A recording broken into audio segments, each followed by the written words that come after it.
is up, my fellow HHN obsessees, and welcome to the HHN Obsession Podcast, where we talk about all things HHN and obsess together over this amazing event.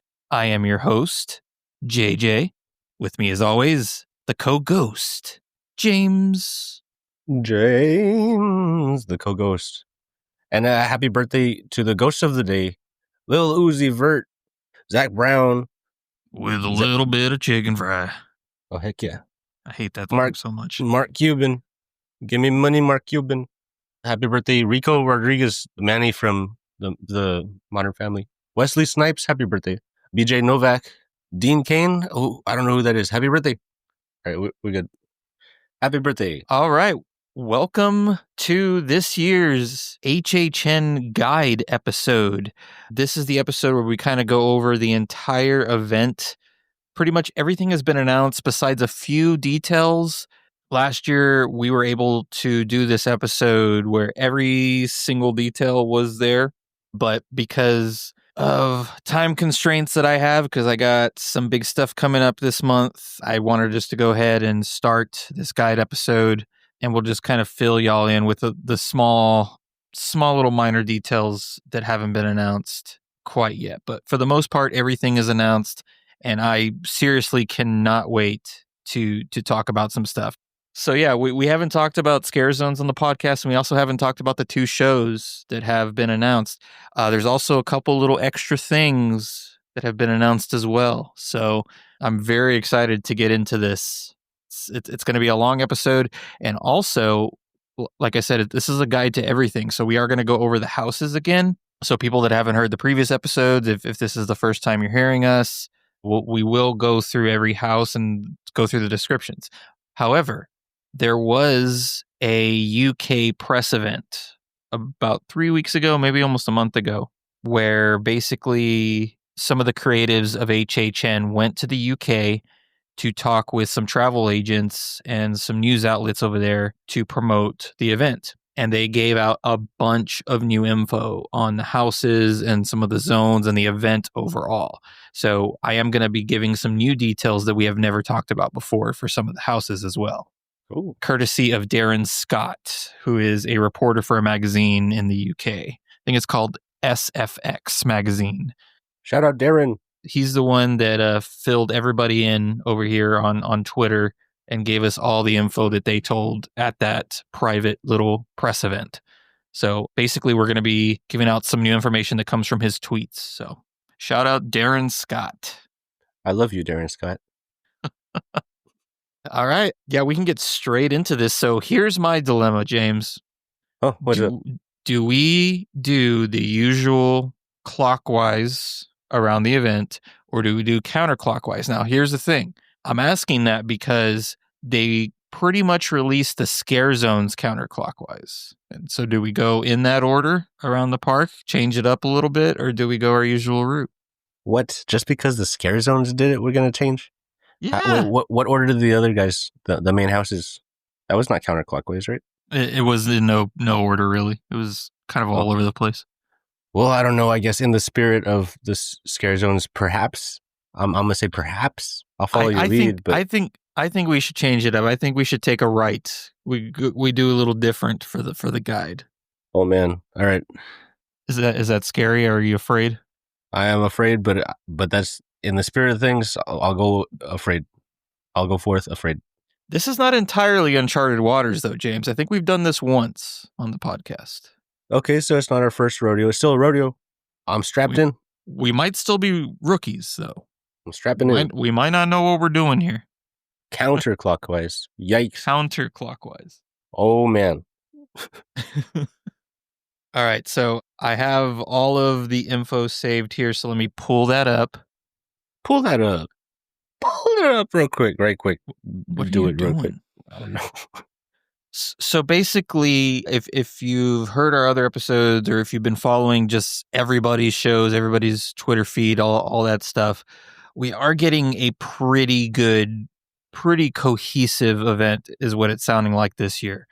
So there is a house titled El Artista, a Spanish haunting, which we're going to get to a little later in the episode.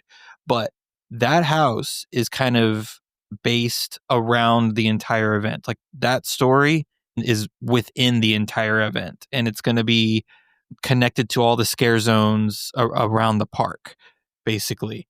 And that intrigues me very much because, James, you really loved the whole Oddfellow kind of connection and everything and how cohesive that was, right? Oh yeah, they glued it all together. From what everything is being said, I think this is going to blow that away. It's You think? very possible this is going to be much crazier. I'm very hopeful. There's some high expectations. Yes. So here is the first tweet that I'll read from Darren Scott that comes from the UK press event. He says, well, this is what the creators of HHN said. The reduced scare zones from last year have been thrown out the window. You're going to see more scare actors and more scenics all around the park. So all the kind of put together, jumbled together scare zones that didn't have much to them are no more. They're saying that they're going all out this year with scare zones. Not only that, they are extending them. They are making them bigger. All right, so no longer an afterthought. I like it. Yes, and here's the kicker though. It sounds bad, but it's not. Just hear me out. This year we only have 4 official scare zones instead of the usual 5. And the reason for that is budget. They wanted to, what they would use for 5 scare zones, take away a scare zone and put all that budget into the 4 instead of the 5. And then we have much bigger, grander, better scare zones, right? Okay, sure. What about that empty slot? What's happening? So the empty slot is San Francisco, where Blumhouse was last year. However, there is still something this year. It's not technically a scare zone. It's something a little smaller, I guess. But we will definitely get into that. They're calling it a street experience, and there's 2 street experiences this year, at least so far, what they announced. So we will definitely get into those. So 4 full-on scare zones and 2 street experiences. AKA Honey, I Shrunk the Zone.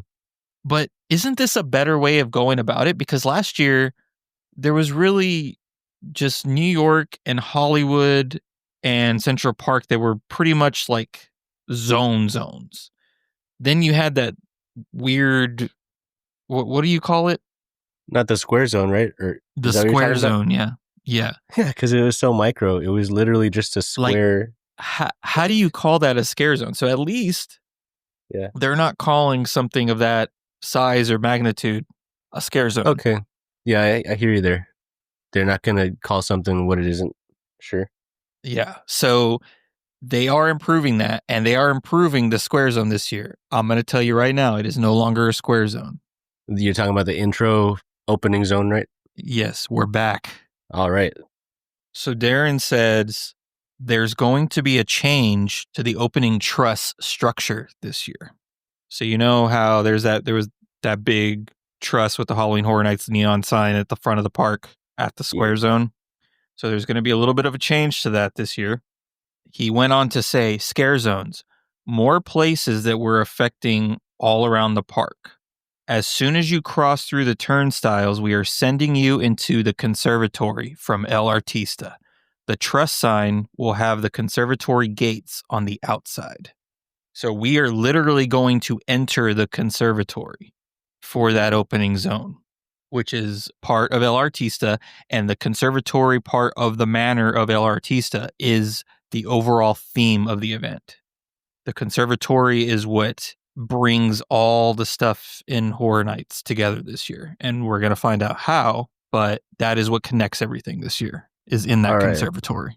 All right, I'm expecting human canvases, right? Like stretched hide drying, just hanging around, maybe with paintings on the flesh canvas. But as we go through, I like that we're going into the thing head first. You know, we're entering the realm that they want us in. So we're right where they want us. I respect that. This is another tweet. So he went on to say that change to the opening truss, that sign will not be red this year. That sign will lean into the turquoise blue of the overall theming. Laura Sauls says she's been asking for that change for years. So the Halloween Horror Nights neon sign that we've seen multiple times, it's actually been there since the early years. It's always been red. Apparently this year they've changed the color of the neon to turquoise blue. All right, so we're getting a blue neon sign as opposed to the red of tradition. That's cool. Tying the theme, nice. Okay, I see the cohesion so far.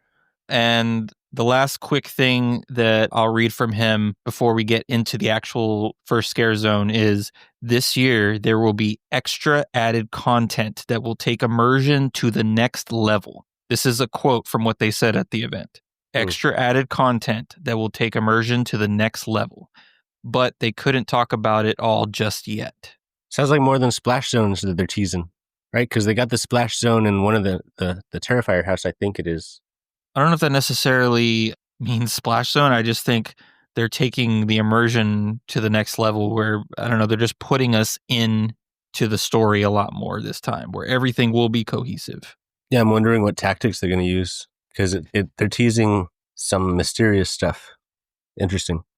Extra added content, like what would that be? I mean, Yeah. It could mean like extra experiences, like Yeah, I hope it's experiences like you're saying, and not just literal content like backstory, little short clips to tie stories together, like behind the scenes.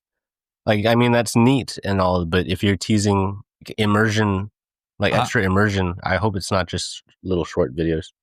when you're walking through the event, or you mean like on that they post online before you go to the event? Yeah, some kind of social media extra. No, I don't think at all that's what that means. If anything, there will be some kind of storytelling once we're in the event, but they're definitely not talking about like, oh, here's going to be a bunch of videos and lore that we have for you before you go. I don't think that's the case. All right. All right. So the first scare zone that we are going to walk into for HHN34 is called The Origins of Horror. The description is: enter a decaying conservatory of twisted vines where artists carve tributes to Halloween Horror Nights 34. You'll encounter monstrous crows, gargoyles, and more. All right, so like graveyard type of old school decoration style. Yeah, the origins of horror. Well, remember, we're entering the conservatory, which isn't it almost like a greenhouse type deal where it's kind of outside, but it's not? Conservatory, I guess. So that's why there's crows and gargoyles and stuff like that. Like a concrete greenhouse.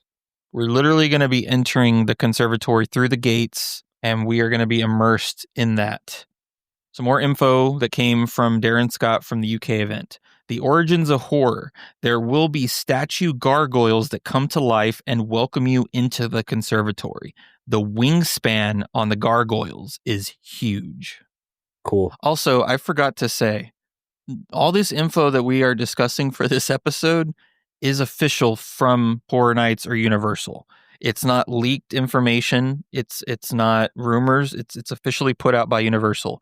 However, if you don't want to hear about specific details about the event, this is not the episode for you. I probably should have said that a little earlier, but before we get really deep into the event, if you don't want to know like the small details about each thing, probably not the episode for you. But we are giving information officially released from Universal. Yeah, this is a guide now, right? No more spec. No more spec. So I'm picturing the stilt walkers, but it's a gigantic gargoyle with a huge wingspan walking through this area, right? Oh no, not the stilts.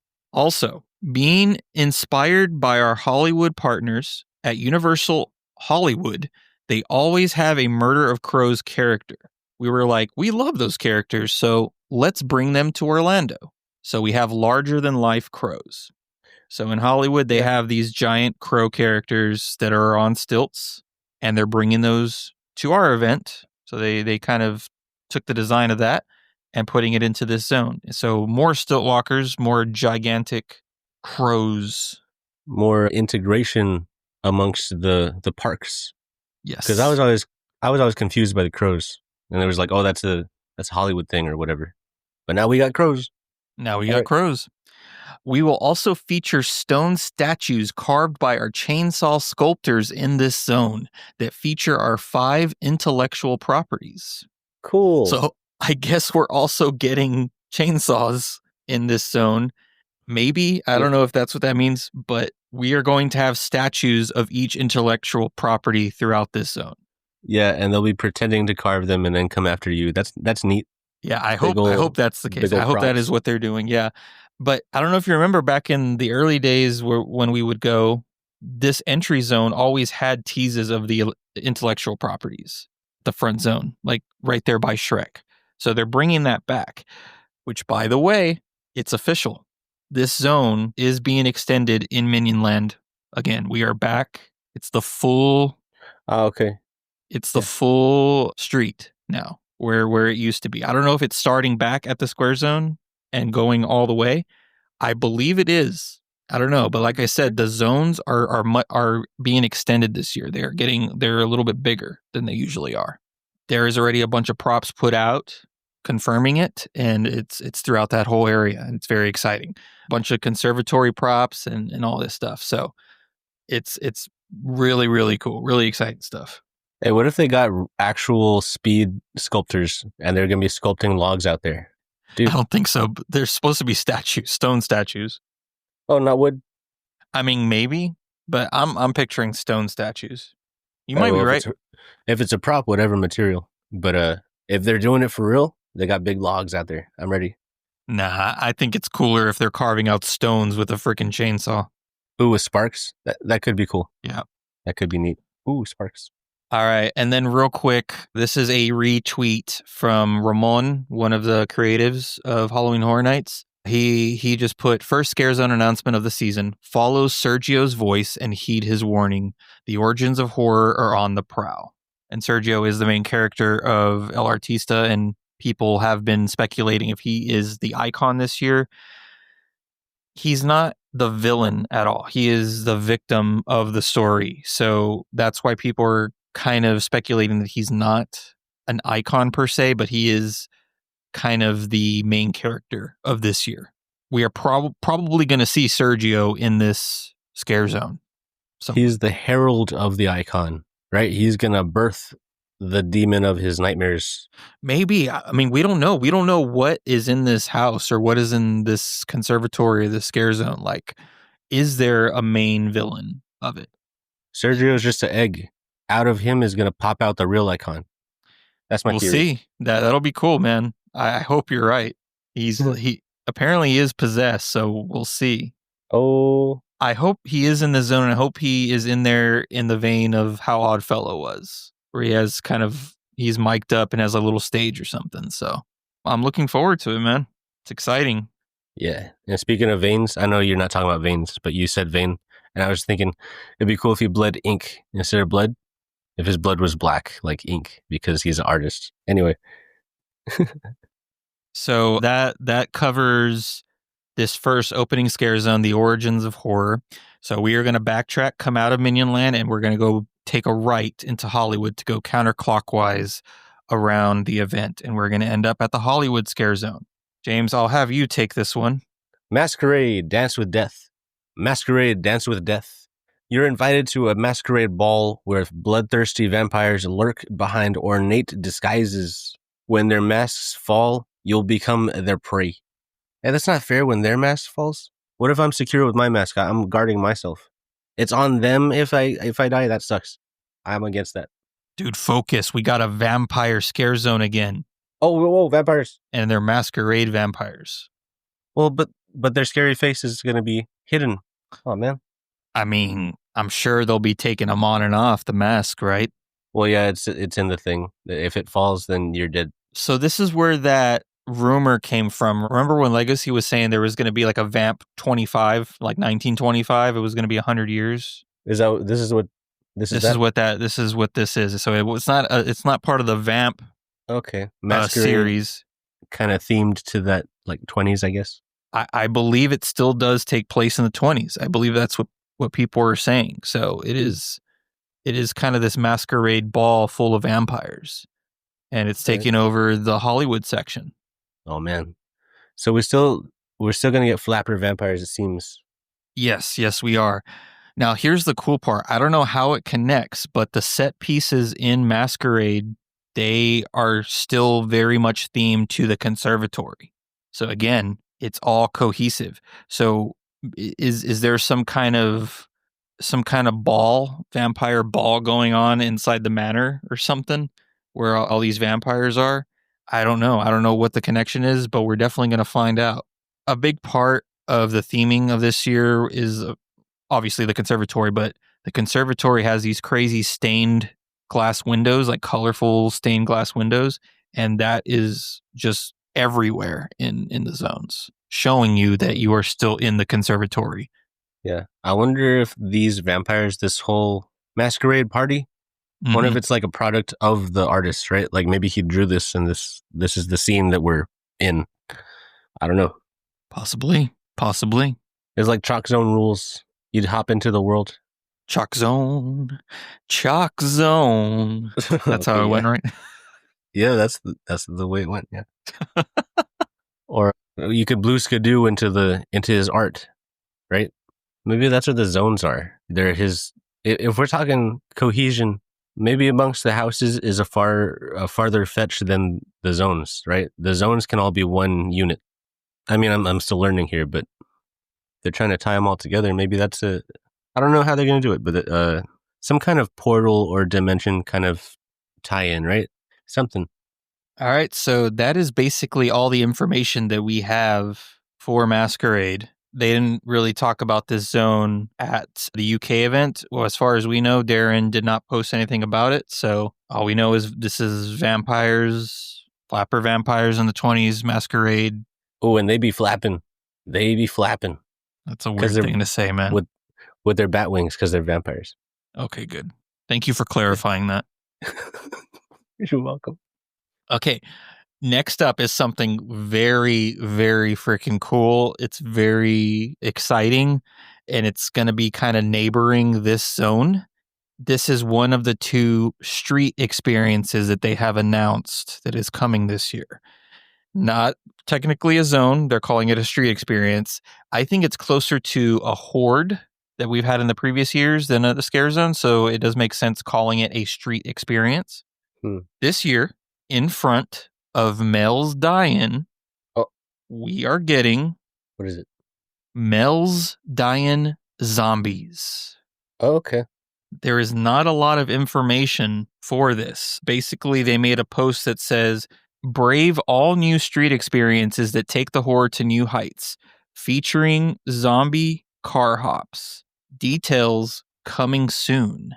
So that is part of the stuff that I was talking about, how not all the details are officially out there just yet. And while I'm editing this, if they happen to announce said details, we'll dust off the DeLorean and come back and edit it in. And then Nettie. There we go. So we got zombie car hops in front of Mel's Die-In, and they're going to be on roller skates. I don't know if you remember, there was a call for roller skaters. Oh, yeah.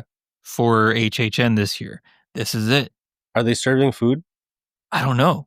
Is there going to be some kind of special menu inside of Mel's this year? Take a flag to your table and they take it to you? Take the flag back?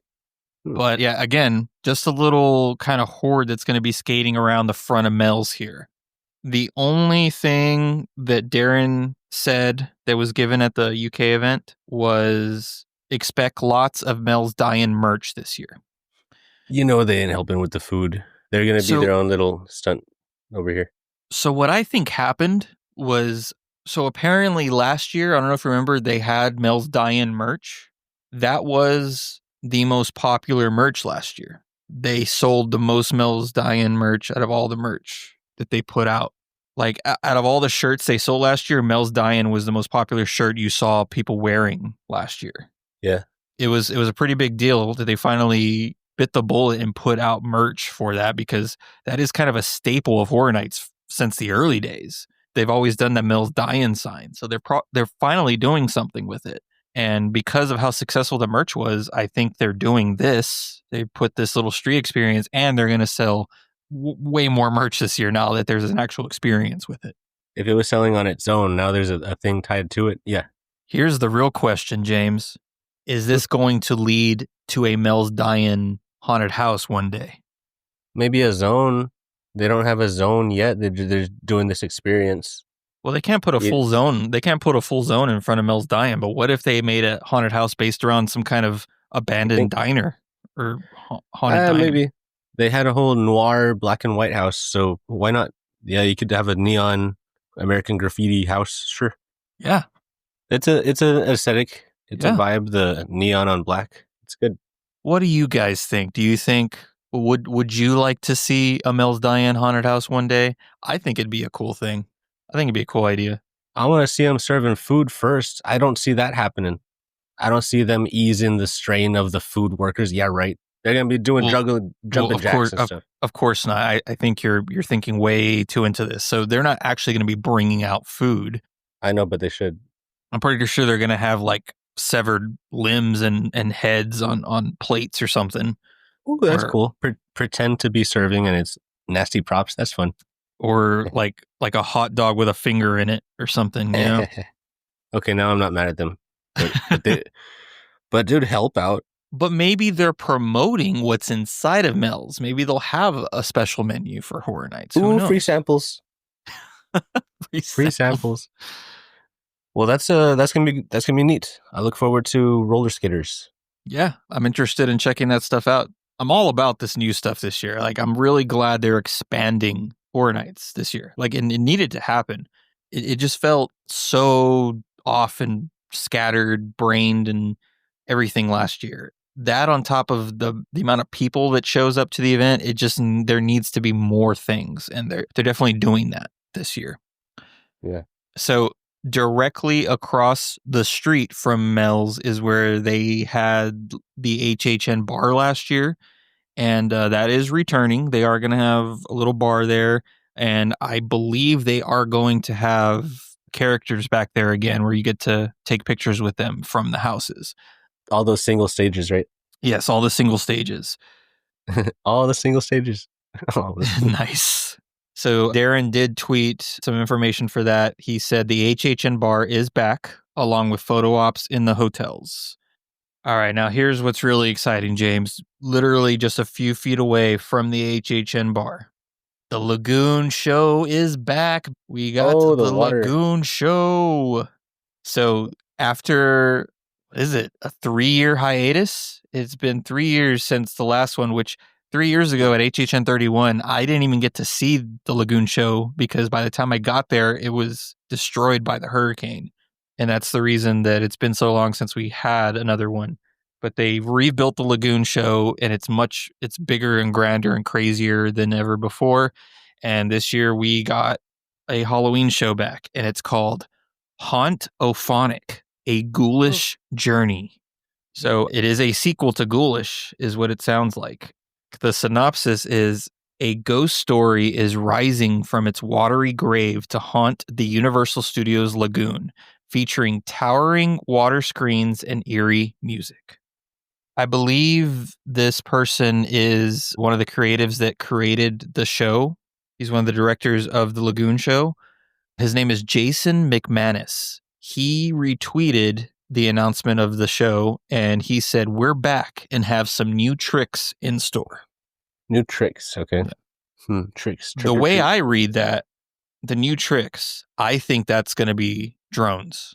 I think they are incorporating drones into the show because drones are in the daytime Lagoon Show, or it's not really daytime, but the regular Universal Lagoon Show. There is drones. The drones went away for a little bit. They are back now. And I think that's what the new tricks are. We are going to see drones for the very first time at Halloween Horror Nights. All right. So not only does this add a whole other show to the event, which this event desperately needed, like we needed another show because of the crowds, but I think the ambiance of having those giant fountains shooting up in the air as we're walking around the park and seeing that, and then now we're going to be seeing drones in the air making pumpkins and skeletons or Art the Clown, whatever in the sky, you know? I'm thinking small, so I'm just thinking what can you do differently with drones that you can't already do, and I'm thinking like the flat plane doesn't have to be super flat now. You can like wave it like a flag or change directions or dimensions. Well, I don't know. Or they can go crazier than I can even think, so... I don't think they're going to do anything different. I think we're just getting a drone show where the drones are going to make, artwork in the sky, just like the other Universal show. Oh yeah. Here's another question is, are they going to incorporate the IPs into the Lagoon show this year? Because there used to be a show called Marathon of Mayhem. That was the very first Lagoon show, and that is everybody's favorite. People say that nothing has topped that show yet, but all the IPs were included in that show and they incorporated all the music. So this is saying this is another music show. So are they going to incorporate Terrifier music and Jason music and Five Nights at Freddy's? And Huh. I hope they do, because all these IPs do kind of bring a lot of music to the table, and I think they can incorporate that. So if they Yeah. were to put the IPs, I feel like we will see things in the sky like Art the Clown or Freddy Fazbear or something like that. Yeah, mash up a medley of all the stuff. That's neat. What do you think about it, James? Definitely a people eater. And yeah, ambiance, what you're saying, whether you're engaged with it or not, the people around you will be. So the awe is there regardless. You're going to see it secondhand, or just look over, check it out. Take a break, rest your feet. Absolutely, man. I am so stoked. Every little thing that we're talking about, I'm just like, oh man, this is just all adding up to be such a good year. I just hope that I'm not overhyping it, but to me, it sounds like everybody is very proud of what's going to happen this year. All the creatives are just posting way more than they usually do and saying great things. I'm just loving all the new stuff this year as well. Now, James, we are moving into Central Park, the Central Park zone. And dude, this zone, I think I'm the most excited for. I don't know. I'm going to let you read it and see Okay. what you think before I say anything else. The Cat Lady of Crooked Lane. I like the title. All right. Travel down a spooky winding path to a mysterious home where trick-or-treaters are transformed into feral felines. Be careful or you'll be next. Dude, we're going to be cat werewolves. Cat werewolves, yeah. What if I want to join? I'll join the... You'll turn into one of them. You're going to be turned into a feline by the cat lady. Dude, I'm basically almost there. What I want you to do right now is zoom into the artwork. Look at the artwork. Well, there's the path with the jack-o'-lanterns, and we got cats here and there. There's trees of pumpkins, of jack-o'-lanterns, and in the moon... Boom. That's what I'm talking about. Pumpkin trees? Yeah. The pumpkins are back in the trees, James. Yep. And that is official. Jack-o'-lantern trees. They are already put out. Oh. In Central Park. The pumpkin jack-o'-lanterns are back. This literally brings us back to our very first 2 years. Like the nostalgia factor for us in particular. Right. At least for me, dude. Our very first zone we ever walked through here was Trick or Treat. And then the following year was Twisted Traditions. Both of those had pumpkins in the trees and was very Halloween, big Halloween themes. Dude, when I saw this, it almost brought a tear to my eye. Did you clock the trees right away? Probably. Dude, yeah, I looked at the artwork. I was like, oh my God, there is pumpkins in the trees. Nice. And not only that, it is very Halloween themed as well, dude. All the props that they've put in so far are very vintage Halloween props, and they're very old and weathered. And basically, we're going to be walking through a pathway where these trick-or-treaters are heading to this house, and they end up being turned into these feline creatures, and all their belongings are left behind down this path. Very, very trick-or-treat. Yes. Like so literally trick-or-treat. Yes. Lots of vintage Halloween stuff. There's old bikes, old costumes, old candy. I'm pumped for the creepy house that's the center of attention out here. Yes, dude. I'm so glad you brought this up because remember, they are extending scare zones this year. This is another extension. So there's the normal Central Park walkway, right? So that's going to be the lane, the Crooked Lane. Cat Lady of Crooked Lane. We're walking down the lane. At the very end of the lane, where Central Park ends, there's a courtyard there. So think about, you walk out of the trees, there's a little courtyard. You go left is Simpsons, you go right is DreamWorks. There's a courtyard right there. Animal Actors is right there in front. So they have extended the scare zone into that courtyard. Oh. And there is a giant truss structure at the end. Huh. And it's not built. It's not fully built yet. It's just truss structure. And that's the cat lady's place? That is going to be the cat Whoa. lady's house. Freaky. Hey, that's a little more roomy. I mean, I was picturing it like in the center, like maybe midpoint in that path. But no, no, it would be they got their own way. attention. It would be way too crowded in there. Yeah, I thought it was gonna be like a little fake door or something. You know, Yeah, like no, the no. vomiting kid with the guy. Right. Okay, I get you. I was They are picturing a small not thing. doing that now. Literally immersion. We are walking down the pathway that leads to her house. Dude, I'm gonna feel like Red Riding Hood. Eek. And then to top it off, dude, in that courtyard placed to the side, they've built another structure that's almost like a mini walkthrough house, like haunted house. Like it almost looks like it could be like the barn of her house. Ooh, okay. She got like a little shed. So yeah, you walk into the courtyard and you take a right like you're going into DreamWorks, and right there on the side, they've built a little enclosed wooden pathway to walk through, and you could see where the boo holes are. So it's almost like a little mini haunted house that they have within this scare zone. Dang. Yeah. That's a step up. I thought they were doing less. It's like, that's more effort. Oh my gosh. No. You come on, James. You got to get with the program, man. Got to get the program. They are extending scare zones and making everything immersive this year. Things are going to be much grander. I'm getting on board. Yeah, I'm feeling it. You're on board now. You're on board. I'm feeling it now, Mr. Krabs. Yeah. Hey, it's right next door. Yeah. There we are. We're right in the neighborhood. No, I'm feeling it now though. With the full immersion. I mean, just because you took away a house and you added two things, it was feeling scare zone. Yeah, a zone. You took a zone away and you did these things. But that budget is being placed throughout the other zones now. So it's I think it's much better. Yeah, that's just where my head was at. But I'm extra boo holes. That's not nothing. You're putting structures in place. That's a treat. We're getting an extra goodie bag in here. It's a lot. Literally. Or a candy bag. Trick or treat bag. Yeah. It's getting stuffed. The little plastic stretching. So here's what's interesting, and this is breaking news as of today. HHN Speculation Matt on Twitter, he goes to the park literally every day in the morning to give us updates of what they put into the scare zones, because every day there's something new that they've built, right? So today he posted, they have put little story signs in the cat lady scare zone to tell us what the story is. Oh, we got exposition. I believe there is 7 of them telling the story of the cat lady throughout the zone.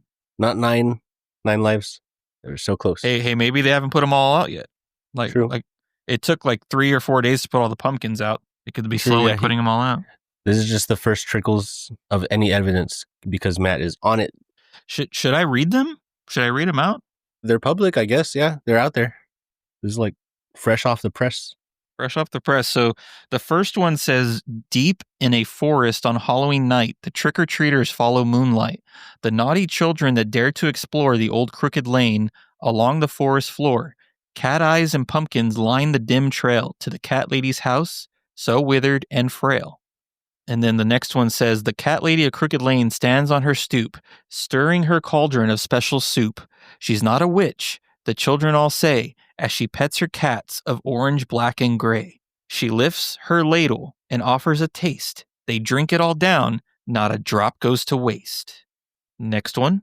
The potion sets in turning hands into claws, and long feline teeth protrude from their jaws. The children all scream as they become beast, and now hunt their friends to add to the feast. The moral of the story? And it should be plain, never trust the cat lady of Old Crooked Lane. Well, she's not a witch, but nonetheless, these guys are turning into cats. Okay, I apologize. There's only 3. Those are the 3 that they have. Oh, okay. There was just double pictures of them showing like where they're at. Gotcha. So those are the 3 that are out there. So that tells me that she is going to be on like the porch of her house, stirring a cauldron out there in that courtyard. Ooh. Threatening to turn us into felines. Well, you got a trick-or-treater. What are we going to do? We're going to pass by. You got to approach. What's she going to do? Oh, no. Dude, I'm so excited for this. When we do our hype episode, I don't think we're going to do the hype list for the scare zones, but if I believe this would be my number one zone right here. I am so looking forward to it. I'm so glad that we got these pumpkins back. We got that Halloween themed. It just works so well in this area. And I think it's been a pretty big miss the past few years in that zone. So I think we're back. I think we are back, especially with that extension. Yeah, I hope they dressed it up real nice instead of just cluttering it with fog and spider webs. Because that's usually what it is. It's like kind of a cluster. But now they got room. They got room to breathe. I know. Okay, so yeah, we're gonna go ahead and keep on moving. We're gonna go through The Simpsons, which rest in peace to those chainsaw hordes that used to go through there. Unless they surprise us this year. Usually that's not an announced thing. Maybe we'll be Yep. surprised. You never know. Usually people just show up on opening night and just see them there. That's how they find out. But there hasn't been a horde there since 30 or 31. Very sad stuff. And Simpsons are staying put. For now. There is rumors that they are going to go away soon, though, within the next couple years. Okay. As of now, they're still there. Nothing announced yet. Savor us, the Simpsons, we shall. That was weird. Why did I say that? Okay. In Simpsons Land, we are getting to our very first haunted house for the guide. And this started last year, where they put an entrance to one of the houses in the Simpsons queue. And this year, it's going to be Hatchet and Chains, Demon Bounty Hunters. Right. The description for that is, in this old west town, all hell is breaking loose. Masses of red-hot lava demons are crawling out of hell's well and trying to possess everyone, melting everything in their path. As you flee from the post office to the bank, the prison to the graveyard, your only hope is Hatchet and Chains with their arsenal of mythical weapons. The more and more I think about this house, the more excited I am for it. I mean, I wasn't a huge fan of the little section they had in Slaughter Cinema 2 last year, but I think as an overall idea, as an expanded idea, this could be really cool. We have yet to experience like an Old West setting in a haunted house.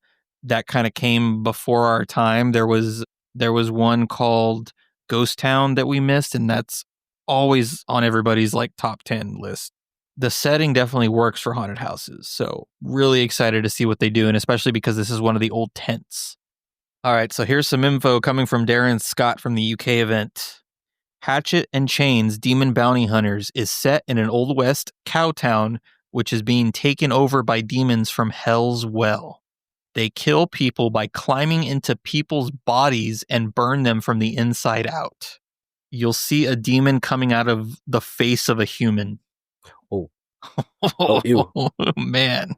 Gross. They're popping out. Dude, that sounds so freaking awesome. Like, I don't know how they're going to do it, but I hope it's freaking cool, man, because it sounds cool on paper. Yeah. It says they kill people by climbing into people's bodies and burning them from the inside out. So are we going to be seeing things like characters bursting from the inside, like fire coming out of them? Dude, or some kind of crazy light coming out of their eyes? Their face is going to be red, peeling out of a stretched mouth and stuff. That's crazy. Oh, I love it. I love it. Ew. Or split. Like the head is split and it's like poking through. I don't know. That's going to be crazy. It sounds like, the wasps they hatch out of like living caterpillars and living spiders. They're just like disgusting. And then a couple of things. I believe we've already said these ones, but I'm just going to reread them for the hype. So one of the senior directors of Horror Nights posted, "This is one of my favorites this year, and the team really did some amazing work to bring it to life." And then we also have Jordan A. Hill, who has posted a lot of hype on Twitter as well. He put, "This one rules, dudes. Red Dead Undead Nightmare vibes." Oh, cool. All right, that paints a picture. And I have seen pictures of people posting the facade. They are able to see it from the Simpsons exit, and it looks very, very cool. It looks like an old West like bank or house or something. So I am so looking forward to this. I think everything this year, man, everything is such a banger. Like I don't know what I'm most excited for anymore. I think this is the most excited I've ever been. I don't know. Maybe I might be overhyping it. I think it's the most excited I've ever been for zones, for sure. Yeah, I see that for the zones for sure. Yeah. Because usually zones are just like, well, we'll see when we get there. And zones haven't really been all that since 28. I mean, maybe 29, but we weren't there. But it's kind of been downhill a little bit since 30. But I think this year we're back, man. Anyway, back to this house. You do remember that this is a Slaughter Cinema spinoff I heard you say that. or sequel, sort of. Which, oh my gosh, I totally forgot. The Cat Lady of Crooked Lane is also a Slaughter Cinema 2 spinoff. It wasn't one of the movies that we walked through. However, it was a poster at the very end of the house. The very last room, there was a bunch of movie posters, and the Cat Lady of Crooked Lane was one of them. So either they knew they were doing this year and they were teasing us, or they just were like, hey, let's do that idea that we put on the wall there. What do you think is more likely? I don't know, man. Could they have given us a little Easter egg, like showing us, hey, this is coming next year? I don't know. I sort of doubt it. I don't know. Yeah. Sadly, I think it makes more sense that they were like, let's pick a poster. Yeah. But any last thoughts? I just hope they're not hunting me. Or maybe I do. Maybe I want that. Maybe I want the experience of being chased. And who wins? Who gets me? Maybe they hatchet me in half and they share. Split the bounty. There you have it, folks. All right. Next up is the other old tent right next door. And the entrance is usually right next to the Men in Black bathrooms, is where the portal usually is. And this year, it is Dolls Let's Play Dead. We get to be shrinky dinks.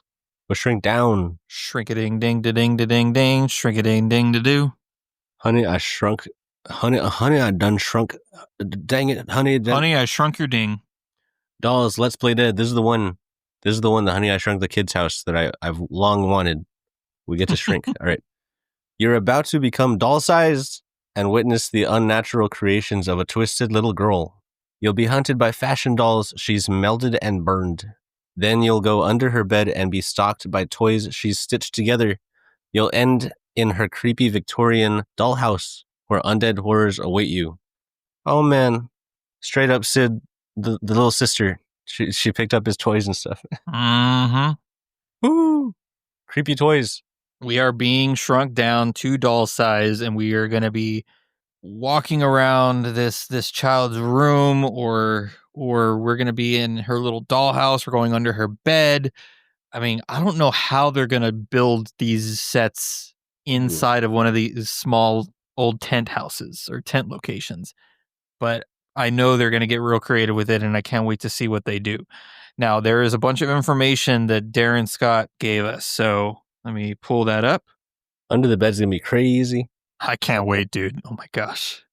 Dude, there's going to be a giant spider or a roach under there, I swear to God. Oh. Anyway, the information that Darren gave us for this house is you're shrunk to the size of a doll. You'll constantly feel small with everything oversized around you as you enter a dollhouse. The house gets bloodier as you go through it. It's going to be a gory house, dude. What? Yes. So the little toys are alive? I don't know. Like what's going to be the blood part? Ooh, a giant mouse. Ew. Or roach. Dolls Let's Play Dead kind of checks the comedy box. It follows Lila, a sadistic little girl who likes to torture and terrify and rip apart her dollies. We're the size of all her tortured, tormented, and disgusting dolls. Okay. Comedy. So there's going to be straight up disturbing toys and dolls. In the vein of Sid, but to a very much horror extent. Yeah, I'm intrigued by the blood aspect. Is she literally going to be murdering her dolls? Like when she tears apart their limbs to put it somewhere on another doll? Like, is it actually going to be all like gory and bloody? Yeah, what if her toys? Like, what if we're just what if we're just in her mind and we're seeing what she thinks happens? Like, she has such a sick mind that when she pulls her dolls apart, she sees actual like blood and gore. Yeah, the exit of the house is like the end of Lego Movie, where it's like, oh, they're humans now. You see the reality of what's going on. Oh, man. Okay, the information keeps going. The facade is a fashion dollhouse that Lila has defaced. Every attention to detail was made so that you constantly feel small. There's a giant electrical plug on the wall, and everything here is oversized. You'll see Lila peer through the windows of her dollhouse. So we're going to see this giant face coming out of a giant window because we're smaller, right? So we're going to be in her dollhouse, giant window in front of us, and we're going to see her face peeking through this giant window. Finding Nemo vibes, right? The fish tank. What is her name? Darla. Lila, Yeah. Darla, yeah. And then the last bit of information that Darren gave us is you're going to be able to meet Lila, the main character of Dolls Let's Play Dead, in another place in the park as well. And I think that is probably just the HHN bar, unless she's just roaming somewhere.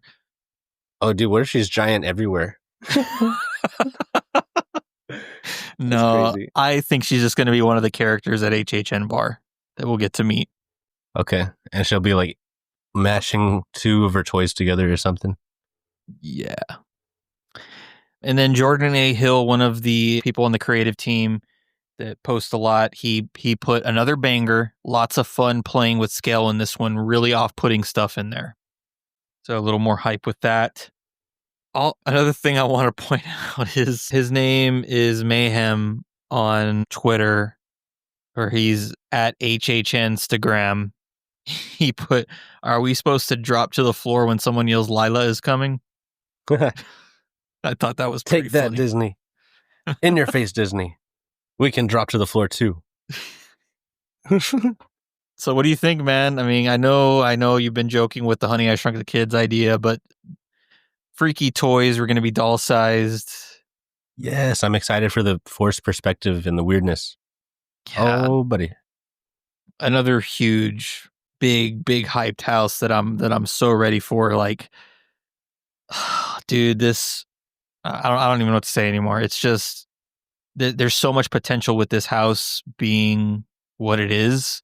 Like I just picture just being in a dark bedroom, shrunk down to size. There's this just weird, creepy, demonic child that's tearing apart dolls, and we're one of the dolls, and we have to run away from her. So I'm ready, man. You know, in their defense, it's fun to make your own toys out of like scrap toys. I want to see what kind of weird toy guys they make. You know, what kind of scrap people they do. There was a ballerina with one arm one year. Remember that? Mm-hmm. That was a bunch of toys parade going on too. That was the Chucky. Yeah, it was a Chucky one, yeah. So I don't know. They've been creative before, and here they are, like on purpose, doing some cool toy stuff. I'm excited. They're gonna get real creative.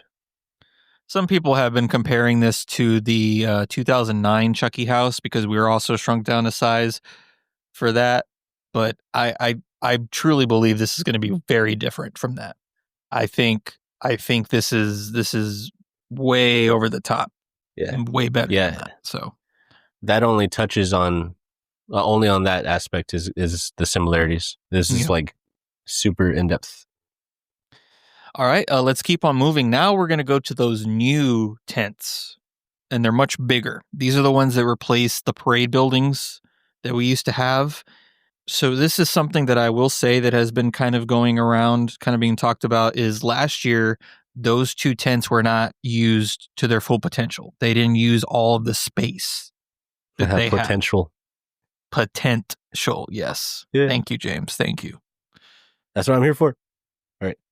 So with that said, I believe that they are using the houses to their full scale this year. The tents to their full scale.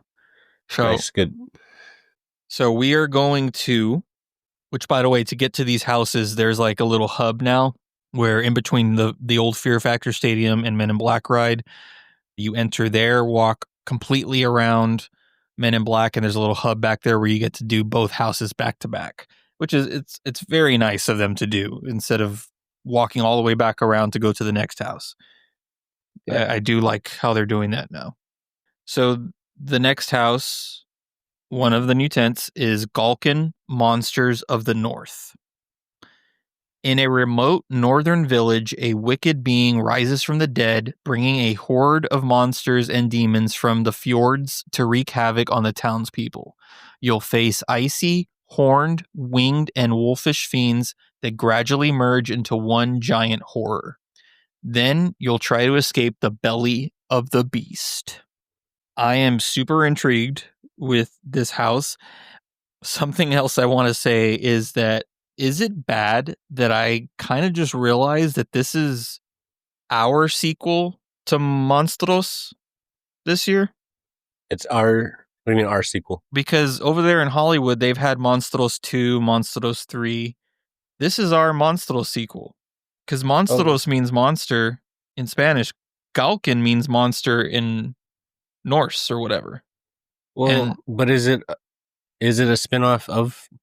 I think so, because Monstros was called Monstros, the Monsters of Latin America. This is called Galkin, Monsters of the North. So it was literally called Monsters, Monsters of Latin America. This one's called Monsters, Monsters of the North. That makes sense? It's I guess so. It's a sequel, but instead of doing more Latin American tales, we're going more northern tales, Norse tales. It's a sequel series in the way that American Horror Story and those guys do sequels. It's I wouldn't say that, because those are different stories or like different ideas. Like this is still exploring old ghost stories or Oh, I'd tell you a better example. This is like the Dahmer, and then the sequel is the Menendez. Yes. Monsters. Kind of, yeah. Like still monsters, different. It's just we're going to a different region instead of staying with Latin America, I think. That's how I'm seeing this. Okay, same kind of. Like we're not getting a direct sequel that's of Monstros, but it's like the same series basically. We're just getting different. I guess so. Yeah. I'll give it to you if it's the same packaging or people or whatever. I think they're implying it's a sequel. Let us know what you think, everybody, because I really want to know. Because I literally just thought of that and I was like, wait a minute, is this? I'm pretty sure this is a sequel. Okay. Yeah, on our end anyway. I mean, they got their sequels over there, and this, potentially ours. All right, so some info from the UK event. Galkin Monsters of the North brings folklore, beast, and creatures to a Norse community that will be ravaged and ripped apart. A shaman beast is drawing all the creatures to the community. One of the bloodiest houses, very bloody, very visceral. Dude, they're going all out with gore this year. Like, there's one we haven't even talked about. That's apparently the goriest house ever created at Horror Nights, and we're not even there yet. Darren is saying that they said one of the bloodiest houses, very bloody, very visceral. I'm hearing that a lot. They're going full gory this year, dude. Yeah. I love it. I love they're pushing the boundaries and making more. I love how they're making it more scary this year, because I feel like a lot of the houses the past couple years have been more leaning toward comedic and not as scary. I feel like this year we have potential lots of scarier houses, scarier ideas, scarier themes, Sounds like they're going to make it a debate of which one is the bloodiest. If we got like 2 or 3 saying they're the bloodiest, they better deliver. And then if they do, well, I think one is literally the bloodiest, but the other 2 are just really, really bloody. Yeah, it's just we're going to have to see for ourselves. I don't think there's any competition with the other one that we're going to talk about. Okay. I mean, it's a good promise. It's a good tell if blood is in the name, as we saw with the Blood Moon, right? That is true, yeah. Okay, and then we got the shaman is collecting the creatures, making them part of her. She's getting bigger and bigger as you go. At one point, the prop for her head as the final shaman beast is 6 feet tall. And as you go under the 6-foot head, you're going into the belly of the beast. The shaman is collecting all these creatures that are part of this house, that are part of all the folklore, and she's morphing it into one, and she's getting bigger and bigger. We talked about how it's similar to how Walking Dead did it in Dead City, where it's just a bunch of walkers morphed in together. But we are literally going to walk under her. And I'm picturing how they did. Do you remember the Beetlejuice house where they had the giant worm animatronic on top of us and we walked under it? I think so. Yeah, it was literally above us looking at us and we walked directly under it, and that's where the house ended. But if you look at the artwork, you can see the shaman, and I love the design of the shaman creature. Like, she looks terrifying. It has some kind of antlers, but it almost looks like tree branches. Like, I'm really wondering what it is. Like, I'm guessing it's like tree branches that are making her antlers. And this is something to point out. The shop that artwork is not Galkin. That's not the name of the creature. Galkin just means monster. So She's I not think, the Gulkin. yeah, she's the shaman. Okay. Very exciting stuff. Jordan A. Hill, he retweeted and he put, "We got a big old showstopper in here, and it's a beauty. One of those wow moments that makes HHN HHN." And I feel like that might be the end where we see the 6 foot tall shaman and we walk under her. 6 foot tall face, right? Like her head is 6 feet. Yeah. So That's I intense. picture it's going to be a giant puppet or animatronic that somebody's going to be manning. And which direction is her face? Like if we're going into the belly. It's face first. It's looking at us. Okay. But I'm excited, dude. I hope this house is cold, man. It has to be. Like, it's wintry, so I'm all about the wintry setting. I'm looking forward to seeing creatures, all these different legends that are based around, the Norse environment, the Norse setting. Yeah. It's a good variety. I like the change of pace here. Like very cold, very ethereal, right? Real glowy and weird lights. Good addition. All right, let's go right next door to the other new tent. You get the honors of Fallout, sir. Fallout is in one of the new tents this year. We actually get an IP out in the back again. Fallout, because I always fall. All right. True. Facts. Face your fears in post-apocalyptic LA, devastated by nuclear war. Based on the hit show Fallout, you'll travel into the vaults and be attacked by raiders alongside Lucy. You'll escape to the wasteland of Philly and confront the formidable bounty hunter, the Ghoul. You'll even encounter Maximus with the Brotherhood of Steel and see T60. Is that T-60 power armor? I forgot if it's T60. Are we talking about the guy that stole the armor? Mm-hmm. And yeah. Oh, cool. I think that's Maximus. Yeah, I think that's his name.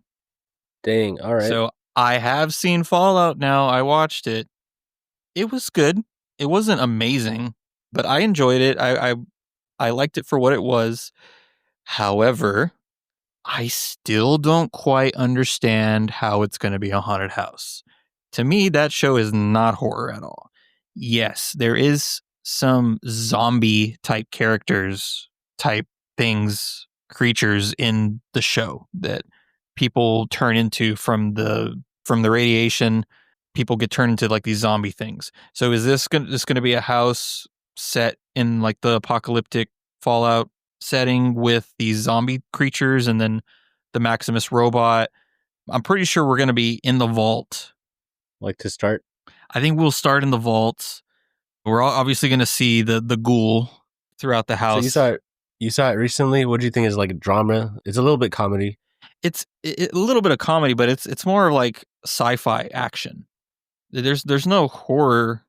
The only horror aspects that I've noticed were like the zombies, and that was it was brief. Like, there is gore. I mean, they're carrying around a dude's head the entire time, but yeah, I'm just curious how they're gonna do this house. I'm excited to see it.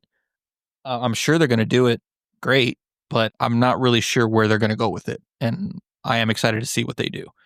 But yeah, I'm sure we're gonna enter the vault. We'll probably see that massacre that happens within the vault. We'll probably experience that anyway. So let me share some details from Darren here. So the little details that we got are: Fallout will check boxes for both gamers and show fans. You'll see the vaults, the Bloody Wedding, Rad Roach, Gulper, T60, and a lot more. Oh, okay. So this is intriguing. now that I'm reading this, because I think I read this before I watched the show. They're putting both stuff from the games and the show into the house, apparently.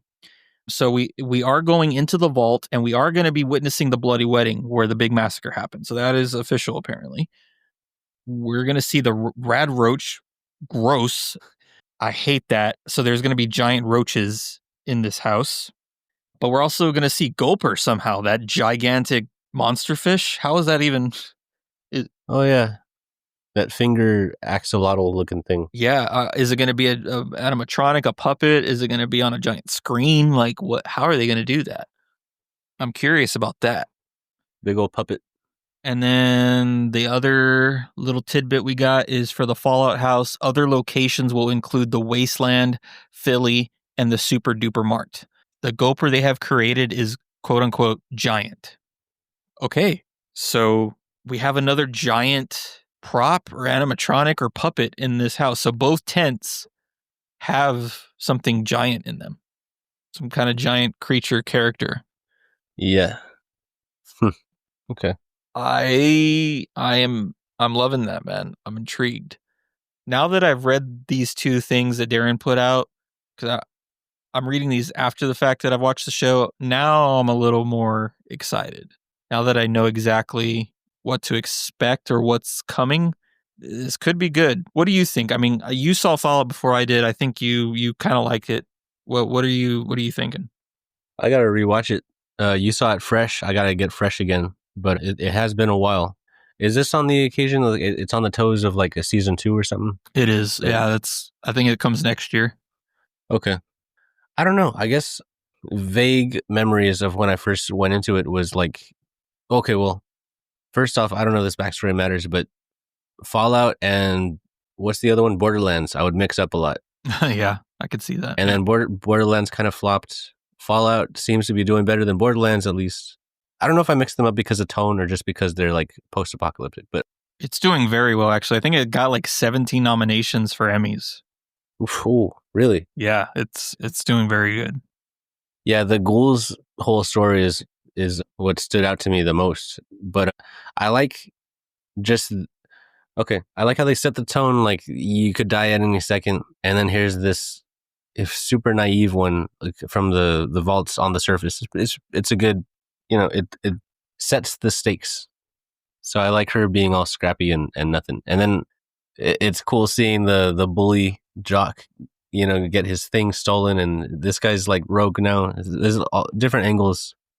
It's kind of like how Star Wars has their separate stories going all at the same time, but then they tie together. I guess it's kind of like Walking Dead in that way. They got the A plot, C plot, B plot.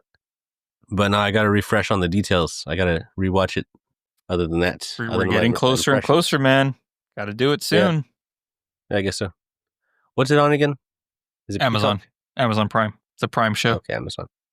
Cool. I got that one. All right, man. We are done with all the tent houses. So those are our first 4 houses. We're going to move on next door to the stage show. Can you take a guess at what has returned? Or I guess I gave it away. Fire Festival, yeah? Oh, you said returned. So yeah, Fire Fest. Sorry, I gave it away. It is the Fire Fest, yes. Nightmare Fuel is back. And so is the circus. The circus is back in town. Oh, okay. Circus. Oh, I guess that's the theme they had last year, yeah. So we got Nightmare Fuel, Circus of Decay. This once vibrant circus has festered into an unending nightmare. It's a sinister spectacle of pyro, aerialist, and illusions. Yeah. I want to throw a little hate. God. Okay. Look at this typography. Look at the Circus of Decay. So they made it symmetrical to match the sea. But what is that loop over there? I saw that. Dude, I was thinking the same thing. Why?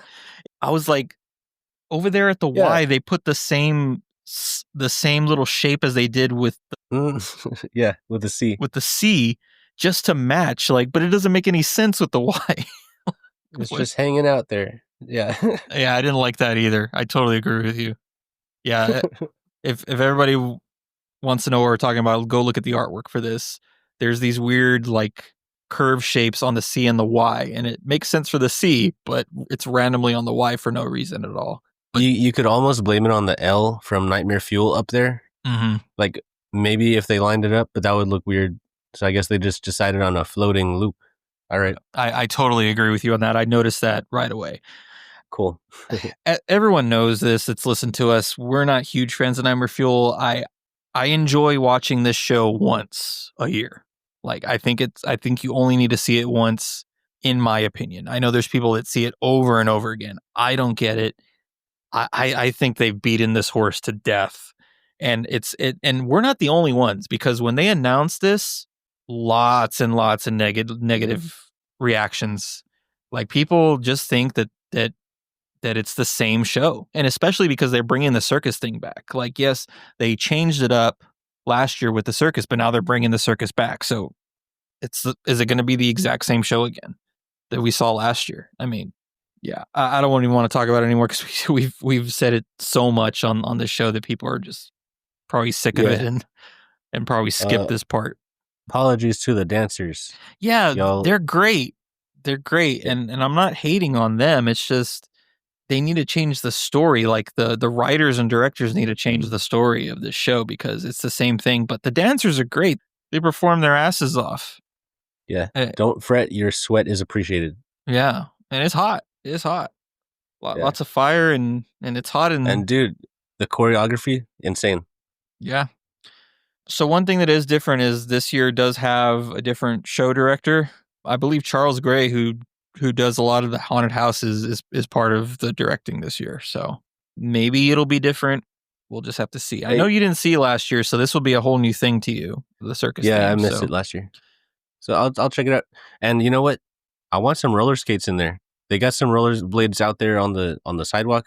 Mm-hmm. Throw them into the show. Yeah. Get some wheels up involved in there.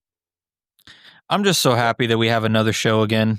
We have the Lagoon show, because man, this show will get so packed, and it probably still is going to get packed, but at least there's going to be some kind of relief. All right, so let's move on. We'll go through the London front real quick. I just want to mention that Death Eaters are officially back. They will be roaming around Diagon Alley, so be sure to pop in there to get some spookiness of the Harry Potter land.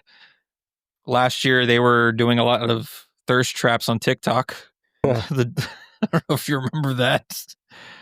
Yeah, is that back? The wall pinning? I think so. We'll see. But the Death Eaters are at least back.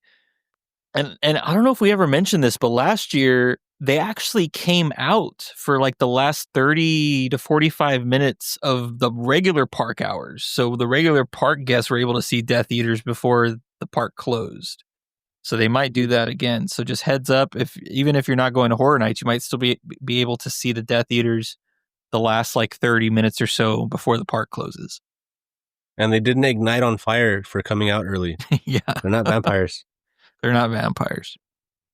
Hey, and that trend that existed at like conventions and stuff, like anime cons, they just picked up on the those thirst trap things with it. They kind of stole that trend. Okay. So we're moving on to the San Francisco area, where in previous years, this was a scare zone. Last year was Blumhouse. This year, it is not an official zone. It is another street experience. And it is what the rumors were. We are getting club horror. Ooh. Now, this is another thing, again, that doesn't have a whole lot of information released for it, but it is official that there will be a DJ here. And this is just going to be a club atmosphere where there's going to be a DJ playing music and people are just going to be partying. I have seen where they put the DJ booth and it's kind of off to the side of the pathway on the waterfront side and not the Fast and Furious exit side. And this worries me because Blumhouse was kind of a bottleneck last year because of all the photo opportunities. Now they're going to have just a whole party there in the middle of the street, right? So I think it's a great idea. I think it's going to be fun. I think it's going to be a blast, but I feel like it's going to be crowded there unless it doesn't catch on and people just walk through there. But I feel like it's going to be a good hang spot to just jam out and kind of vibe, you know? Yeah. Do these masquerade masks Are they related to the other Masquerade deal? Because look, this art has Masquerade. It does. You're stuff. right. I don't know. Like people have speculated, is there going to be walk around characters as well, kind of vibing with you from around the event? Maybe there could be. What I think is going to happen is there's going to be dancers on platforms that have the Masquerade mask on. So there was a scare zone in this exact area at HHN29. It was the Rob Zombie scare zone. And that zone had these women dancers on platforms that were dancing to the music. And that is probably what they're doing here with the DJ. That's my guess. Anyway, now here's some spec that's been going on with this. Is it going to be an actual DJ that is actually DJing whatever songs he wants? Or is it going to be a playlist of just a few songs repeating on a loop and there's just going to be somebody pretending to DJ up there? I mean, I would say the pretend DJ, right? Probably, I think. I would think. Because Yeah, I feel like they would have to have rights. I feel like they would have to have rights to a bunch of songs to play like anything they wanted to, which is unfortunate. But well, I mean, you could also do that with a real DJ. Just give him the samples of the copyright stuff. Only use these and mix these up. I mean, that's possible, but I don't know. I feel like they would want to have the most control possible and just have a fake DJ. Yeah. But I mean, there is going to be an actual person up there. They're just going to be pretending to DJ though. And Yeah. it's going to be a loop of 3 to 5 songs. I'm sure like, Mhm. and maybe that'll keep people from not staying there the whole time. Like, there's only going to be a few songs. So just party there for a little bit and then keep going, Yeah. I don't see it being like a party to be in the way. I think if anything, you like pretend to dance as you're going through it. Yeah. So again, this is the second street experience that they have announced, but they haven't announced like specific details. So we'll try to get those details to you whenever we can, whether it be another episode coming up or if they announce it while I'm editing this, we'll just kind of throw it in there so you'll know if that happened. All right. Before we keep going, do you like this idea? Do you like how they added this kind of thing instead of putting a full scare zone, and they put the money elsewhere to the other zones? They just put kind of this party atmosphere here. I guess. I mean, I'll know more when I see it, but it seems, I mean, just a little underwhelming as far as what I'm assuming it's going to be. Well, just think this is not a scare zone, so like it's just something added. Like don't think of it as something that's. Yeah. It would help if it in that area that it's less crowded. So. Yeah, I think instead of having nothing there, I think it's cool to have something there. It just adds to the ambiance of this year, Yeah. So I don't know if you remember last year, there was in the Blumhouse zone, there was like that giant square truss that we walked through. Yes. So that is back this year. So it is there, but instead there's a ton of like concert lights, like strobe lights and lights, the lights that are like on a motor that kind of do circles and stuff. Yeah. So they've put like over 50 of those. So it is going to be flashing lights, concert lights all over the place for sure. Ugh. All right. Are you ready to move on? Anything else to say? Yeah. As of now, it looks like we're promised bikini babes in masks. I don't know if we're promised that, but from the artwork, there is ladies on the artwork, and I'm assuming they're probably going to be on platforms dancing. They're silhouetted with neon behind them, and they got the masks. Yep. And they're boogieing. Time to boogie. All right, let's keep going. Not too far away to Fast and Furious, which last year was actually closed during the day because because Vin Diesel had to sleep. They just were using part of the building, or I don't even know. I think they were just trying to save money and just keep it closed during Horror Nights. But they haven't announced that it's closing during the day this year, but it's definitely not going to be open for Horror Nights. But this year, there is another haunted house there, and it is Jason Universe. All right. Took over the warehouse. Jason Universe. Do-do-do-do-do-do. With the 1 and the 3. All right. Come face to face with the iconic horror villain Jason Voorhees. Step into the terrifying world of this silent killer. Flee through the woods and into his sinister shack. Enter the summer camp where his gruesome legend began. Jason is back and nothing can save you now. Boom. We got one of the iconic classic slashers at the event. We get to see Jason for the first time. I'm stoked for this. Jason Derulo. He's getting you. So real quick, last year, Major Suites, it was literally just one big tent there on the side where the extended queue is. But we're actually going back to the layout from the previous year before that and the year before that, where they have part of the house inside of the building, and then you go outside to a small tent for the second half of the house. But this time there it's still a little bit different. The tent outside is a little smaller, and the transition is different. We're not going into that random gap alley anymore, is what I'm trying to say. Great. They've kind of themed the little connection from the building to the tent with some sets. So there's going to be a little bit of outdoor sets that we're going to see. All right. So let me pull up some info from the UK event.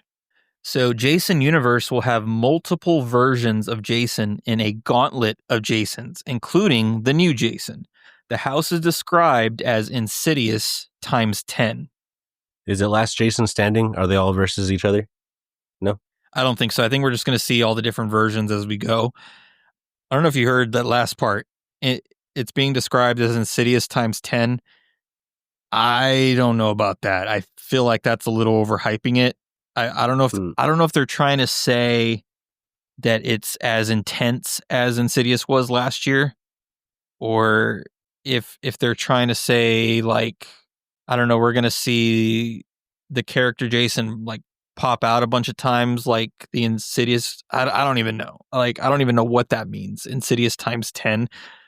Maybe it will be intense. Maybe it will be scary. I don't know. Maybe I'm not giving it enough credit. We'll be like, maybe it was like Insidious times 9. We'll give it times 9. Why not times 13? Oh, maybe it'll overdo it, overperform. Yeah. We don't know yet. What I love about that little tidbit there is we're getting the gauntlet of Jasons. So we are getting the classic Jasons.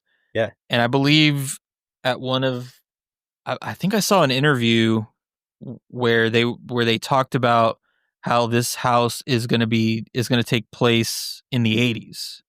So we are getting 80s Jasons, which is great. But as part of the gauntlet of Jasons, I really hope we see Jason X in there. Futuristic robotic Jason. I really want to see something, just at least a little nod. Just give me something Jason X. I also wonder if we're going to see anything from like Jason Takes Manhattan or anything, but I think we are for sure getting pillowcase or potato sack Jason, whatever that was. And then we'll see the classic first hockey mask Jason. Nice. So I am excited for that. Then the next tidbit is in Jason Universe, you'll get to visit Camp Crystal Lake, Jason's Kill Shack, and amazing classic moments from the Jason Universe. This house is from the team that created the Insidious house and the Red Curtain Room. Expect Jason round every corner. So maybe that's what they meant by Insidious times 10. It's just like the same creators as Insidious. So maybe like set wise and just scare wise, it will be the same. I don't know how they're going to do all this in the Fast and Furious location. I know I hate a lot on that location. I don't think there's been a bad house in that location. People kind of knock on, Chucky, which to me wasn't a terrible house. Like, it wasn't the best house. It was the bottom of my list. Like, it was like 9 that year for me. But it wasn't a terrible house compared to stuff I've seen and stuff I've heard about as well. But I just think that location is very limited. So I wonder what they're going to do and how they're going to pull off Camp Crystal Lake in this location. Yeah. I do believe that Jason's Kill Shack, that's going to be the second part of the house. I believe that's going to be the tent portion. That makes the most sense to me. And just inside the first part of the house is going to be where we see Camp Crystal Lake, which is important to the story. I mean, I would assume we were going to see that anyway. So Jason got the best of James. Speechless. Jason went. Now everyone likes a first appearance. We're seeing him for the first time, and what I said is we're getting a gauntlet of all the different types of Jasons, because Jason kind of morphed into different looks throughout the movies. Like throughout the movies, he even kind of rotted more. So I wonder if we're going to see him without the mask too, like under the mask, because every time you see him in every movie, he's like more rotted and more decayed. So exciting stuff, dude. Exciting stuff. I was gonna say like Daredevil's black suit was I always preferred to his like later outfits. Mm. You know, the first get up is always pretty neat. So I'm happy we're seeing, even though I guess we have before in the past. So never mind. I don't know, Jason. Cool, man. All right. Gonna be neat. So we have now done 5 haunted houses, and we are going into the New York scare zone. New York. What's happening in New York? We are getting Mutation's Toxic 20s. In a bustling 1920s neighborhood, a BuzzCon truck with radioactive cargo crashes into a mobster getaway car, sending the city into toxic pandemonium. It mutates everyone in its path, including you. Now we're getting 20s mobsters that steal a radioactive cargo truck, and they crash it into the city, and that releases this crazy toxic waste, and people turn into these crazy mutations, radioactive mutations. So this artwork is very, very green and slime-like, and I can picture that this zone is going to be very green. I'm not too sure what to think of it overall, but I'm curious about the mobster aesthetic and what we're going to see with that. I'm pretty sure we're going to see old 20s mobster cars parked out there, and with how much they're hyping the extension of these zones, I wonder if we're going to see anything in those down streets, like the Purge back in the day. Bring those back, you know? Yeah. You know what I'm talking about? Like down like the Blues Brothers Street? Mm-hmm. Because they used to put stuff down there, and they kind of got rid of that, so. Yeah, you think they'd do the whole set prop setting, like set up the location like that? I don't know, maybe. I mean, for sure, down the main drag. So Ramon, one of the creatives, he retweeted this announcement, and he put, breaking news, bank heist chase causes toxic pandemonium. I've had an absolute blast working as the show director of this scare zone. Our character design and technical teams have some really cool stuff in store for this one. So a little bit of hype for that. Ooh, also, on the artwork, their skin is all bubbly with the green toxic waste. It's gonna be nasty boils on their makeup and stuff. Ugh. Green blisters and pustules. Nice. Yeah, with the classic font, the monster font. Mm-hmm. I wonder if they'll be black and white like that. You know, with only the green popping up. I don't know. Maybe they are from the 20s. It's possible. Yeah, that would be kind of cool if everything was like colored black and white, but everything that was color was the green. I kind of like that. I wonder if they would go for that. Yeah, interesting. I think they're trying to avoid missed opportunities this year, James. I'm not saying that they're not going to do this missed opportunity, or that I think they're doing everything right so far this year. Or they've listened. I feel like so. Yeah, for sure so far. So just something I want to mention real quick. I personally retweeted this post, this announcement. I put on our Twitter feed, since I started attending in 2017, I haven't been this excited for the Scare Zone lineup. The HHN team cooked this year. I wonder what big scenes they'll give us throughout this zone.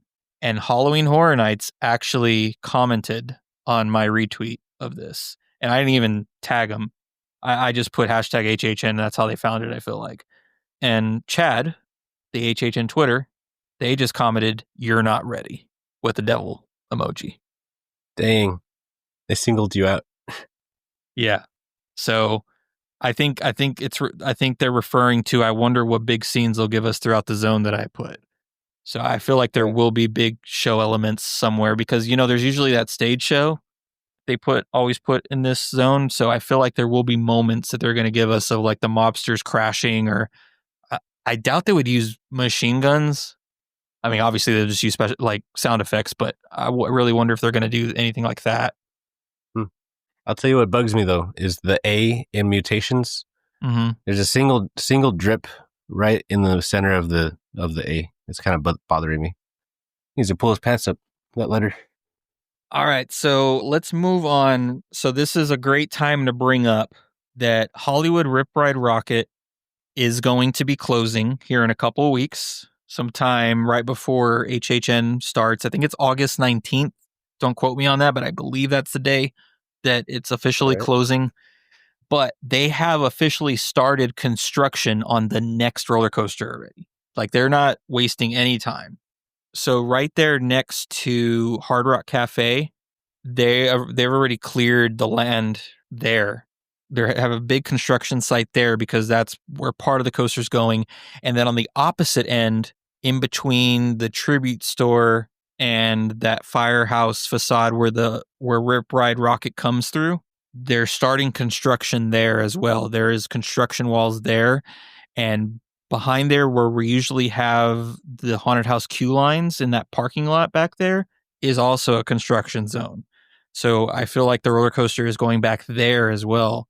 So because of those reasons, there is going to be some different layouts this year as far as house queues go. We are not sure how that's going to be. It's just kind of a waiting game. So as we talk about the soundstage houses, just know that this might not be the same order that they're going to be in. There is speculation that there might be hubs or a hub, kind of like the tent houses where we have to walk to the back and it'll just be a hub of the house entrances back there. Could be a couple of hubs. We don't know, but because of this construction and because Rip Ride Rocket will start to be demolished as Horror Nights is happening, there's no way that the same queue lines are going to be happening this year. So it is causing a little bit of a change this year temporarily. With that said, before we get into the houses, there is rumors that the tribute store could be affected by the construction. I personally don't see why that would be a thing. So there is a big construction wall blocking the road right there beside where the tribute store usually is. However, the sidewalk is still open there on the side. So usually when you exit the tribute store, you come back around, walk down the sidewalk, and walk back into New York. And that's still open. That's not blocked or anything. I don't think that would affect the location of the tribute store. What has brought this rumor on is that wall there, but also there is something being built in the arcade next to the Mummy gift shop. The arcade has closed, the doors are boarded up, and there is something going on in there. No arcade? There's no arcade. People are speculating that the tribute store could be going in there, and I do not believe that. I do not believe that that little tiny space is where the tribute store is going. I could be totally wrong, but here's one reason I think it's not going in there. So Darren himself posted on the forums this time. He posted that at the UK event, he was told that the tribute store will actually be bigger this year and it's very themed, heavily themed. This is also the 10-year anniversary of the tribute store. They've been doing it for 10 years now. So it hasn't been every year since the event started. So 10th year, so it's a big anniversary year for the tribute store, so it's going to be the biggest tribute store ever. There is no way that if they said it's going to be the biggest, there's no way it's going in that arcade location. Do I think something is going in that location? Yes. Yes, I do. I think it's going to be another one of those added experiences to add immersion to the event. What I think it is, I think it's something Five Nights at Freddy's related. Whether it be some kind of museum attraction, some kind of walkthrough thing, or maybe it's its own little store. But as its own little store, I could see that happening. There is no way a whole tribute store is going in there. I don't believe it. Unless there's some back rooms that we don't know about, that they could be putting more rooms for the tribute store in. If there is, that would be the only case that it's going in there, I feel like. Otherwise, I think it's still going in the original location. Another reason people are speculating that's where the tribute store is going is because they've seen people from the merchandise team walking in and out of there. That doesn't mean it's the tribute store. I think it could be like something like Five Nights at Freddy's. It could be its own little store. I think it was somebody on the forums brought up that it would make sense that that Five Nights at Freddy's would have its own store. That way, people that have families during the day can go check out the store with their kids without going through a scary Halloween themed store of all the IPs. Like they don't want their kids to see Terrifier in the tribute store, right? So instead, there's like this separate store for Five Nights at Freddy's. To me, that makes the most sense. Yeah, that's cool. And there's definitely enough merch of it, that they could be jacking up their. Dude, they're gonna sell the hell out of Five Nights at Freddy's merch. Yeah. And this is something else that Darren tweeted that also, to me, confirms that this is just another experience. Fans of Five Nights at Freddy's can expect announcements incoming stressing that you are going to love the things, and in parentheses, he put plural, that they are doing. So, again, more than one thing of Five Nights at Freddy's. So it's not only a haunted house, they are bringing something else. Now, he could just be totally talking about maybe they're taking over Louis, like we speculated before. Like it's going to be its own little restaurant. Or maybe all of the above. Maybe all of the above. Maybe we're getting a house, we're getting Louis, and we're getting a little store in the arcade. Yeah, dude. Separate the food from the arcade zone. Which right? is, and they're literally across the street from each other, so that would work perfectly. Oh my gosh. Do it. They already took over the Candyland for the guy. Yeah. They could do it for the Freddy's. So that is my speculation. Go ahead and come back here and attack me if it's not true. If it's in fact actually the tribute store, go ahead and come back and yell at me. But I don't believe it. I don't believe these rumors, man. There's no way. And there is some people that are on my side as well, but we'll see what happens. I like it. My call is Five Nights at Freddy's. That is my guess. So, yeah, dude. All right, let's start with the soundstage houses. And again, this could be totally out of order. I'm actually going by the order that Horror Night Nightmares has on their map, but even they said that this could be different because nobody knows what the layout's going to be, where the house entrances are going to be. So don't take this order as this is the order you're going to find them in. But usually there is some entrances right there by the tribute store, which probably won't be this year. But for now, we'll say that this first one will be Terrifier. This is a big one to talk about. There's been a lot of hype with this particular house, probably the second most hyped house by the creators. And we haven't even got to the first hyped, the most hyped. Do you want to take Terrifier? You want to read that one? Sure. And on the menu, was it Terra Fries or what? Terra Fryer. Teriyaki. Terrifier. Nothing can prepare you for this grisly haunted house based on all three of Damien Leone's Terrifier films. Try your luck against the sadistic Art the Clown and his twisted funhouse. Witness Art's gleefully grotesque handiwork of torture. You'll be left literally dripping with terror and drenched with fear. It's a whole new level of gore. Yeah. Emphasis on literal. Literally dripping. Splash zone. Whoop, whoop. Okay, so again, this has been super, super hyped.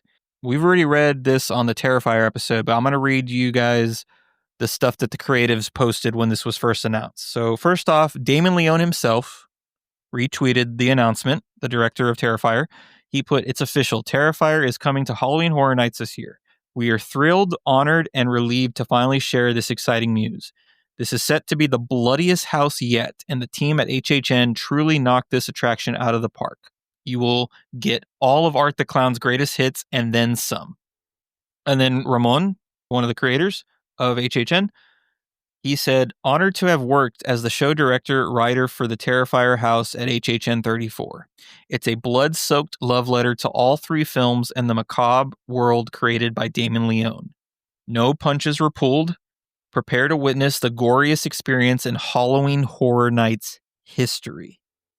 And then Jordan A. Hill, he said, "The spirit of the films was captured perfectly in this one. That's all you need to know." I take that as the spirit of the films, as like the gore and the craziness was all captured.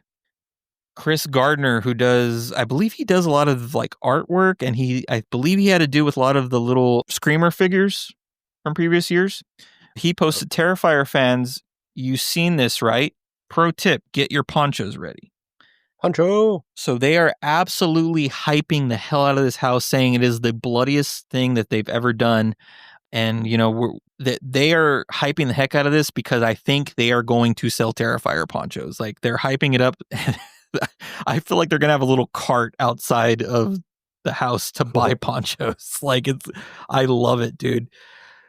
Yeah. Here's what I absolutely love about this is people said this would never come to the event because it was too gruesome. If it came, they would never pull it off because it would never be as gruesome as the movies, because Horror Nights is more PG-13 and then it's gotten soft. I think they took all that and they said, hold my blinky cup drink. Watch this. And I think they're showing us that the event sometimes is not PG-13, and they're showing us what they can do as far as gore and stuff. I do not know how they're going to pull off some of the kills because it involves nudity, but I don't know. We'll have to see. I just love that they're taking that criticism that people kept saying that it will never be as gory, and they're hyping it as, oh, wait till you see this. So I have yet to say what Darren Scott has revealed from the UK event. So this is the information he gave us. Fans of Terrifier are in for an incredible experience. The team at HHN worked very closely with Damon Leone on the house, which they say is the bloodiest and goriest house that HHN has ever done, with more water effects than any house ever. So we are going to get wet with blood in here.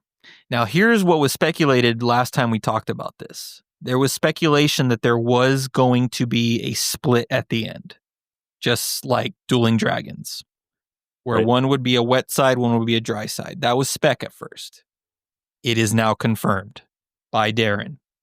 He said, in fact, there are so many water effects in the Terrifier house at HHN that guests will have the option of choosing a dry or wet path when exiting. Here's what I'm a little concerned about. I'm obviously going to want to take the wet side, at least at first, right? We got to experience it. Are we talking like buckets of water being splashed at us, or quote unquote blood? How much are we going to get wet here? Like, they're hyping this up so much. They're talking ponchos and stuff. Like, how much? I'm picturing more of a spatter situation. Because, I mean, that's what you would want on your poncho anyway as a souvenir, is like, ooh, there's the freckle, right? But it's not going to be blood. It's going to be water. There's no way they're going to dye it, because people that don't buy the ponchos, it would mess up their actual clothes. So it's not going to be blood. I think the room is going to be very red, and the water that sprays at us, I mean, it's going to feel like blood, But what I'm getting at is, in previous years, there's been water effects. I mean, last year there was one in Insidious. There was one in Slaughter Cinema where the dude puked, and it was a lot, dude. It was like a huge burst of water in my face that I got. So if they're saying this is so much more that they have to make a separate pathway for people that don't want to get wet, that's saying something. There's going to be more water than usual, right? I would think so. But, if it is a dyed situation or whatever, which I don't know why you would go without a poncho. Maybe people just want the memories. But if it's just water, then... But what I'm saying is, the blood, if it's a blood souvenir situation, you would want this spatter. So that's not that much blood. It's not going to be red, man. The water is not going to be dyed. I promise. They're not going to do that. Right. However, if they somehow sold ponchos that change color when they're wet to red, maybe.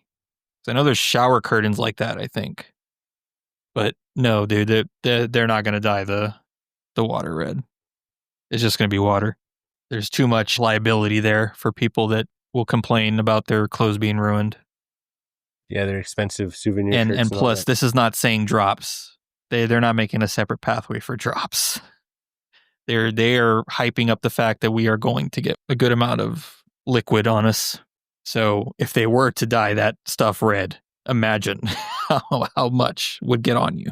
I'm not imagining buckets, but I mean, I did exaggerate that a bit, but it's gonna be more than just a spray. Like the fact that they're hyping ponchos and they're making a whole separate pathway. That's saying something. yeah. So, yeah, it's not going to be a waterfall, obviously, but there's going to be a good amount of blood being sprayed on us, or it's going to be like multiple sprays, like the normal spray that we get, but there's just going to be a bunch coming from left and right as we walk through like this small ending section. You know, that could also be a factor. There is one more thing that Darren gave us. The Terrifier house will feature every single iconic kill that Art has created, and you will have tons of blood dumped all over you. Oh, I forgot about that last part. He just said, and he put that in quotes. So they What said dumps? that he said that at the event, or the Laura Saul said that at the event. Tons of blood dumped all over you. That's in quotes. Isn't that a little scary? What what if it is like a good I don't know. shower? Yeah. I don't know. Like what if this is like the Popeyes ride at Islands of Adventure at the end? Like this is legit a splash zone at SeaWorld. Yeah. Maybe I wasn't picturing a literal splash zone, like drenched. That is what they're hyping, man. Yeah, that's what they're saying. Like I said, there is a reason there is a separate pathway. Hmm. Also, something that's very intriguing is he said every single kill Art has ever done is going to be in this house. That's crazy. That's insane to me. There's some hardcore kills that this dude has done. And the fact that we're going to see all of them, and I keep bringing up that first kill or that big kill in part 1. Man, spoilers, I don't know he killed people. Oh, sorry. Yeah, we're not only talking about the bloodiest house ever created at HHN. I thought he got killed. See? I didn't know. I'm super hyped for this house, dude. The hype is real this year. It's going to be so hard making a list. This is just another level of hype, though. Like this is different. This is a different ballpark. Like we're talking gory Terrifier. Like never thought Terrifier would get there to begin with. Low budget, gory horror. I got it. Terra sliders. That you might be right. And it's just There we go. And the patty's just going to be a ear. Yeah, skin scraps. All right. Smash burger. Yeah. Yeah, probably. We're probably going to get a smash burger at the Clown Cafe. Ooh. All right, let's move on. This is going to be a long episode. Okay. Next up on the list, we got Grave of Flesh. And this is the one that had that weird symbol on the map for the longest time and ended up being a little different than what people thought, but it was kind of close. With the halos and the angel demon stuff? Yeah. So this is called Grave of Flesh. Welcome to your funeral where things are about to go from bad to worse. You'll enter your grave and then pass through the gates of the underworld, where flesh eaters who feed on the dead will be waiting for you. Get lost in their cavernous underground world where an endless gauntlet of flesh-eating creatures will hunt you mercilessly for all eternity. Wait, they hunt you forever, so they never get you. So you're safe? Loophole. So we have died. We're going to be walking through our funeral, and we are basically going to go into the ground, see ourselves being buried into the ground in a cemetery, and that's where these creatures come from this underworld to eat off of our flesh. Those jerks. So this is the one that Legacy kind of said that it could be very repetitive as like very cavernous in tunnels. I hope that's not the case, but I did hear a rumor that the facade of this house is going to be very giant and insane. So Right. that's a rumor going around. So, a couple of things from Darren here. What happens after you die? Or sorry, what happens after you die? You're being eaten by vicious flesh eaters. You're going to be at your gravesite where you'll see and smell the soil being put on top of you. You really feel like you're being buried. And that's in quotations. You really feel like you're being buried. So I think this is saying that it's going to be kind of claustrophobic, which is weird because this is a soundstage. I feel like if it was a claustrophobic, tight corridors house, it should have been in a tent. But we're going to get that soil smell back, which I love, which I was hoping we would. But he says we'll also see the soil. So we are going to be walking through the cemetery underground, like I said. And then the second part of the information he gave was creatures are tearing all the flesh off your body, stealing your body parts and taking them deeper into the belly of the earth. Can't picture this. I wonder how they're going to do it. So out of all the houses, this is the one I'm most worried about because I can't picture how it's going to go.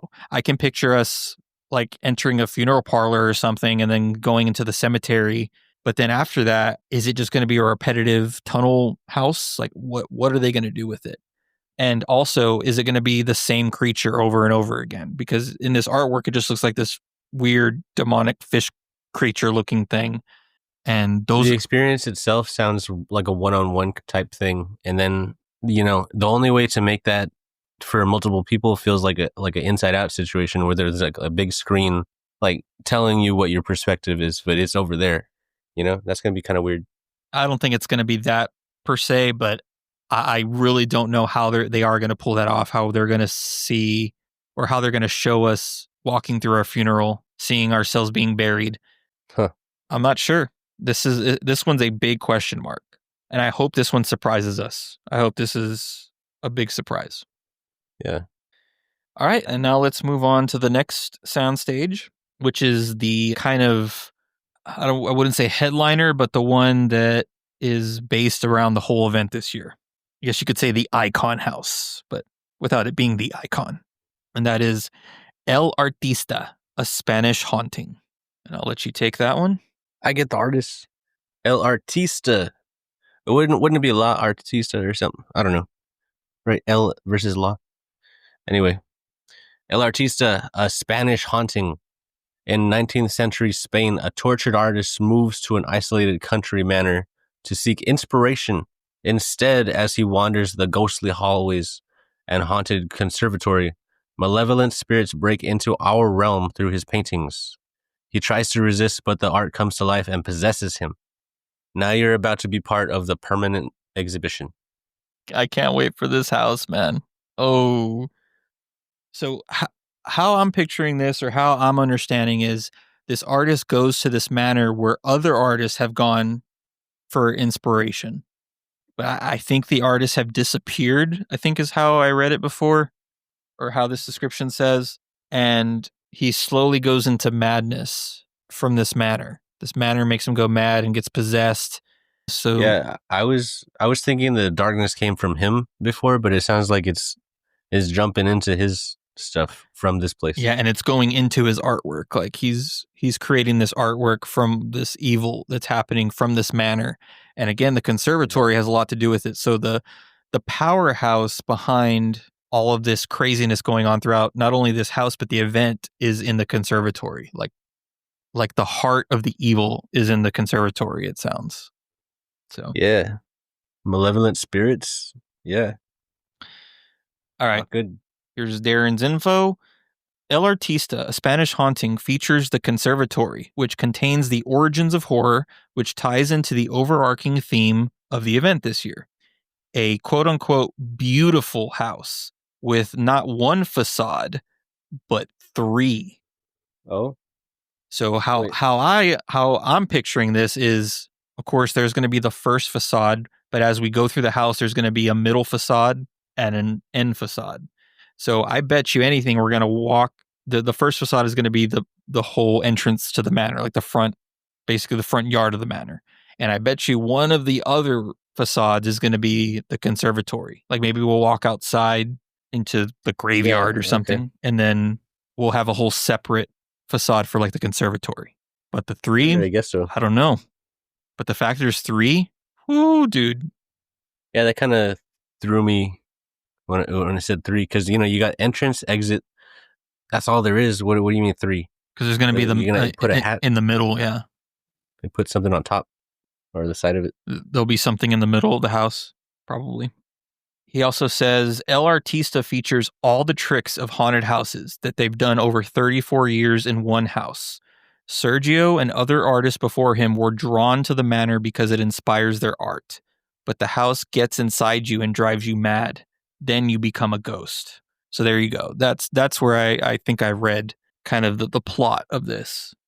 How long does it take, though, to lose your mind? Because you can go and get some good inspired ghost paintings and then get the heck out before it's too late. Sell those. Maybe a day, maybe spend one night. I wouldn't even spend the night.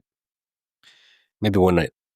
So yes, I just love the fact that we're getting this classic style actual haunted house With a bunch of facades. That's cool. Yeah, but I love the manor location. Like we haven't had an original haunted house like that. We've done the Haunting of Hill House, obviously, but the fact that this is an original one, I'm so excited to see how this is going to go. And they are hyping this to be a huge and beautiful house. Which, real quick, that reminds me, I forgot to mention something about Terrifier. Terrifier is in the sound stage that Poltergeist was in at HHN28, and they haven't used that sound stage since HHN29, which was Stranger Things, the second year of Stranger Things. That venue, that certain sound stage, is known to house gigantic houses. And that's also the same location that has the college connected to it with all the computers, so they have to keep it cold in there. So Terrifier is going in there, and if they're still keeping it cold in there and we're getting wet, eesh. Stay warm, my friends. But the fact they put Terrifier in the big location, like we're literally gonna see every kill and we're seeing all three movies put into one. So I do like that. Anyway, back to El Artista. So again, there's been lots and lots of hype with this house from all the creators saying how beautiful this is going to be and how massive it's going to be. But here's some of what they had to say. So Ramon said, working as the show director and writer of this experience and Sergio's story is a dream I'll forever cherish. This house was not only a passion project for me, but for everyone involved in making it a reality. Grateful for their partnership in bringing this to life for HHN34. And then Jordan A. Hill says, I don't say this lightly. This is easily in the top 3 prettiest houses ever built. Every time I'm in there, I find something new. The scale is just incredible. That gets me freaking excited. Like the scale of this manor and just the fact that he's saying it's going to be the prettiest. Like this is going to be in the realm of Dead Man's Pier and Blood Moon. Woof. Well, it's an art house, so hope it's pretty. Then another person said, you are not ready. The top 10 house of all time. And then a fourth creator, HHN fans, trust me, this house from brilliant creative mind of Ramon is next level. The team killed it on this one. Do not miss. Couldn't be prouder of you, brother. And then a quick tidbit that was said at the Spooky Empire panel. Dylan Kolath is working on El Artista as the set designer. He worked on Blood Moon and Dead Man's Pier. So the fact that it's the same like set creator as Blood Moon and Dead Man's Pier, that says a lot. It's going to be massive, and the sets are going to be very, very immersive. Sweetness. Dude, you asked for it basically. Last year, you missed the immersion that was at 32. You said your thoughts on it. A lot of people said their thoughts on it, and they listened. I really feel that this year they took all the criticism from last year, and they just said, "Yep, we're never going to be at that level ever again. We're going to show you that we're sorry that you that that the event was a little scaled down last year. We're going to pull all the punches this year and more. They took everyone's negativity and they're fixing it this year. That's what I'm seeing just by all this. Well, it helps to have such a vocal, audience, and it's really just the decision to listen, and it sounds like they are. So, and I mean, when you have a free litmus test at your fingertips, like, listen to your people. and props to them for actually listening, because sometimes they'll just kind of just keep going at what they're doing. This year, it really seems like they listened. And with just this house in general, the fact of how much they're hyping up the house, how massive it's going to be, how beautiful it's going to be, but it's also connecting the entire event. Like the immersion is just everywhere. All right. Yeah. I guess I never said I know I'm all over the place, but the Crooked Cat Lady zone, that little shack I talked about, the little mini haunted house, there's little stained glass windows from the conservatory on top of that too. So it's somehow related to that too. More tie-ins. Mm-hmm. But yeah, man, any last thoughts on El Artista? My main thing is how are they going to incorporate the spirits coming into our realm or us going into the evil paintings? I don't know how they're going to do the transportation kind of deal. I'm excited for it. I don't know if it's a Blue Skidoo or a Chalk Zone situation. However they do it, I'm ready. And yeah, I was spoiled with the Oddfellow integration, everything just being all one. That's like peak to me. And I've seen a handful of these things. That's like as peak as it gets. Yeah, I love it, dude. I'm so happy that they're like making it so cohesive this year. For sure. All right, we got one more last thing to talk about, and I'm really glad that this is the last one that we're talking about, because it is the most hyped thing about the event this year. Like, I've never seen so much love and hype that the creators are putting out there for this particular house. And that is the WWE presents the legacy of the Wyatt Six. So there's a lot of backstory to this, because when Bray Wyatt was alive, he was a big fan of HHN, and Michael Aiello is a gigantic fan of WWE. And because he had mentioned something on Twitter that I'll get to here in a sec, but Bray Wyatt responded, and then that became kind of this relationship that they were talking about eventually making something one day. Unfortunately, he passed away, and they weren't able to do it until now. So that's kind of a small backstory, but I'm about to read all his posts, because he did post a lot about this. But I want to say that he is such a big fan and is so proud of this house that he showed up to the merch drop. When this house was announced and the merch dropped, he was there. He's never there. And I saw a video of him like with everyone checking out the WWE merch. He had the biggest smile on his face. He was so proud and excited that it was happening. And he was just there to buy the merch for himself as well. Cool. So I'll read the description of the house real quick, and then we'll get into what they had to say. So WWE presents the horrors of the Wyatt Six. You're about to go head to head with the fiendish Wyatt Six at Halloween Horror Nights. Enter an eerie arena where you'll go through an ominous, lantern-lit doorway into the maniacal minds of Uncle Howdy, Rambling Rabbit, Mercy the Buzzard, Abby the Witch, and Huskus the Pig. Beware, you're about to meet your match. I also want to point out that Huskus the Pig, the fighter that plays that character, was also at the merch drop there to buy his merch. So that was cool too. But let me pull up what Michael Aiello posted on Twitter about this house. Oh my gosh, we skipped a house. Like, okay, I guess this is not the last house to talk about. Sorry. Okay. Sorry. Okay, so Michael put, okay, so this one. There have been some lifelong passions of mine, obviously horror being one. Another is professional wrestling, specifically WWE. I love it so much. The spectacle, the stories, it truly was the door to showmanship and theater for me. Good versus evil, face and heel, the bones of storytelling. And when the passion melded with horror, you couldn't pry me away from the TV or the live shows. This brings me to Bray Wyatt, the Fiend, really Wyndham Rotunda, his real name. His characters captivated me. I am a diehard Firefly.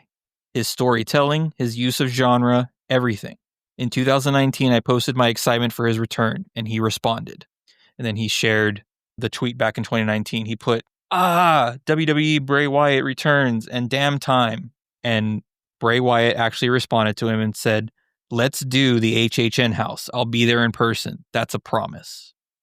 And then Michael Aiello continued. He said, and so began some back and forth in our messages about possibilities. He loved horror. He also loved Halloween Horror Nights. He, like a lot of wrestlers, frequent our event, which is mind-blowing to me. These short DM conversations by us always led to, quote-unquote, someday or quote-unquote, one day by both of us. Someday never came, as Wyndham tragically passed away in 2023, devastating to all. His professional legacy defined as an amazing creator, storyteller, and performer. June 17th, 2024, Wyndham's brother, Taylor, aka Uncle Howdy, picked up his brother's lantern and revealed the Wyatt Six, fully realized manifestations of Bray's stories and personas, and emotions, all within the new horror-based faction. That night, they destroyed the WWE backstage area in what I can only describe as a sequence that looked like one of our haunted houses. That night, as soon as the episode concluded, I reached out to a longtime friend in WWE, Marty Miller, and the ball started rolling. This haunted house is a tribute to all things Wyatt, Uncle Howdy, Abby the Witch, Huskus the Pig, Ramblin' Rabbit, Mercy the Buzzard. It's a tribute to Bray and the Fiend. You will walk through the door and into the lantern's light. Experience the massacre of Monday Night Raw. You will walk within the Firefly Funhouse and then into the horrific nightmares of all these characters. For those that love WWE, there are Easter eggs galore. For those who haven't experienced these characters, just think of this as a gateway original house that is everything HHN is all about. So I love that. And that's kind of what I was thinking. Like, this is sort of an original house with an IP attached to it. So it's an original story, which I love that he brought that up. Our entire team, most being hardcore WWE fans, I'm looking at you, Ramon, and Jordan A. Hill, just to name a few, have poured themselves into this. Getting to collaborate with Rob Fee, guru of creative for WWE, and Taylor Rotunda, Howdy himself, has been a dream. Recreating the amazing designs, creating new media for the experience. That's interesting. Creating new media for the experience. We're even featuring a never heard before version of the Shattered theme from Jamie Morgan, which is, I think, Bray Wyatt's theme song. There is so much and some surprises. The collaboration has been fantastic between us, Halloween Horror Nights, and WWE. This house is a dream come true for me, the fans, and everyone who loves horror and wrestling, and all those who will. Someday is now. This one is for you, Bray Wyatt. Thank you. Let us in, which is what he would say. So, lots and lots of A lot hype of there. respect. Ramon retweeted the part where he said about the experiences. He said, "You heard that right. New media captured exclusively for these experiences. Hope you're ready." I don't know what that means, but I love the element of surprise there, that they're hyping up something. But Ramon had a lot of stuff to say too. First of all, he said he just put a thank you post. He put, "Wyndham, celebrating your legacy through this experience is the greatest honor of my career. I was and will always be one of the Fireflies.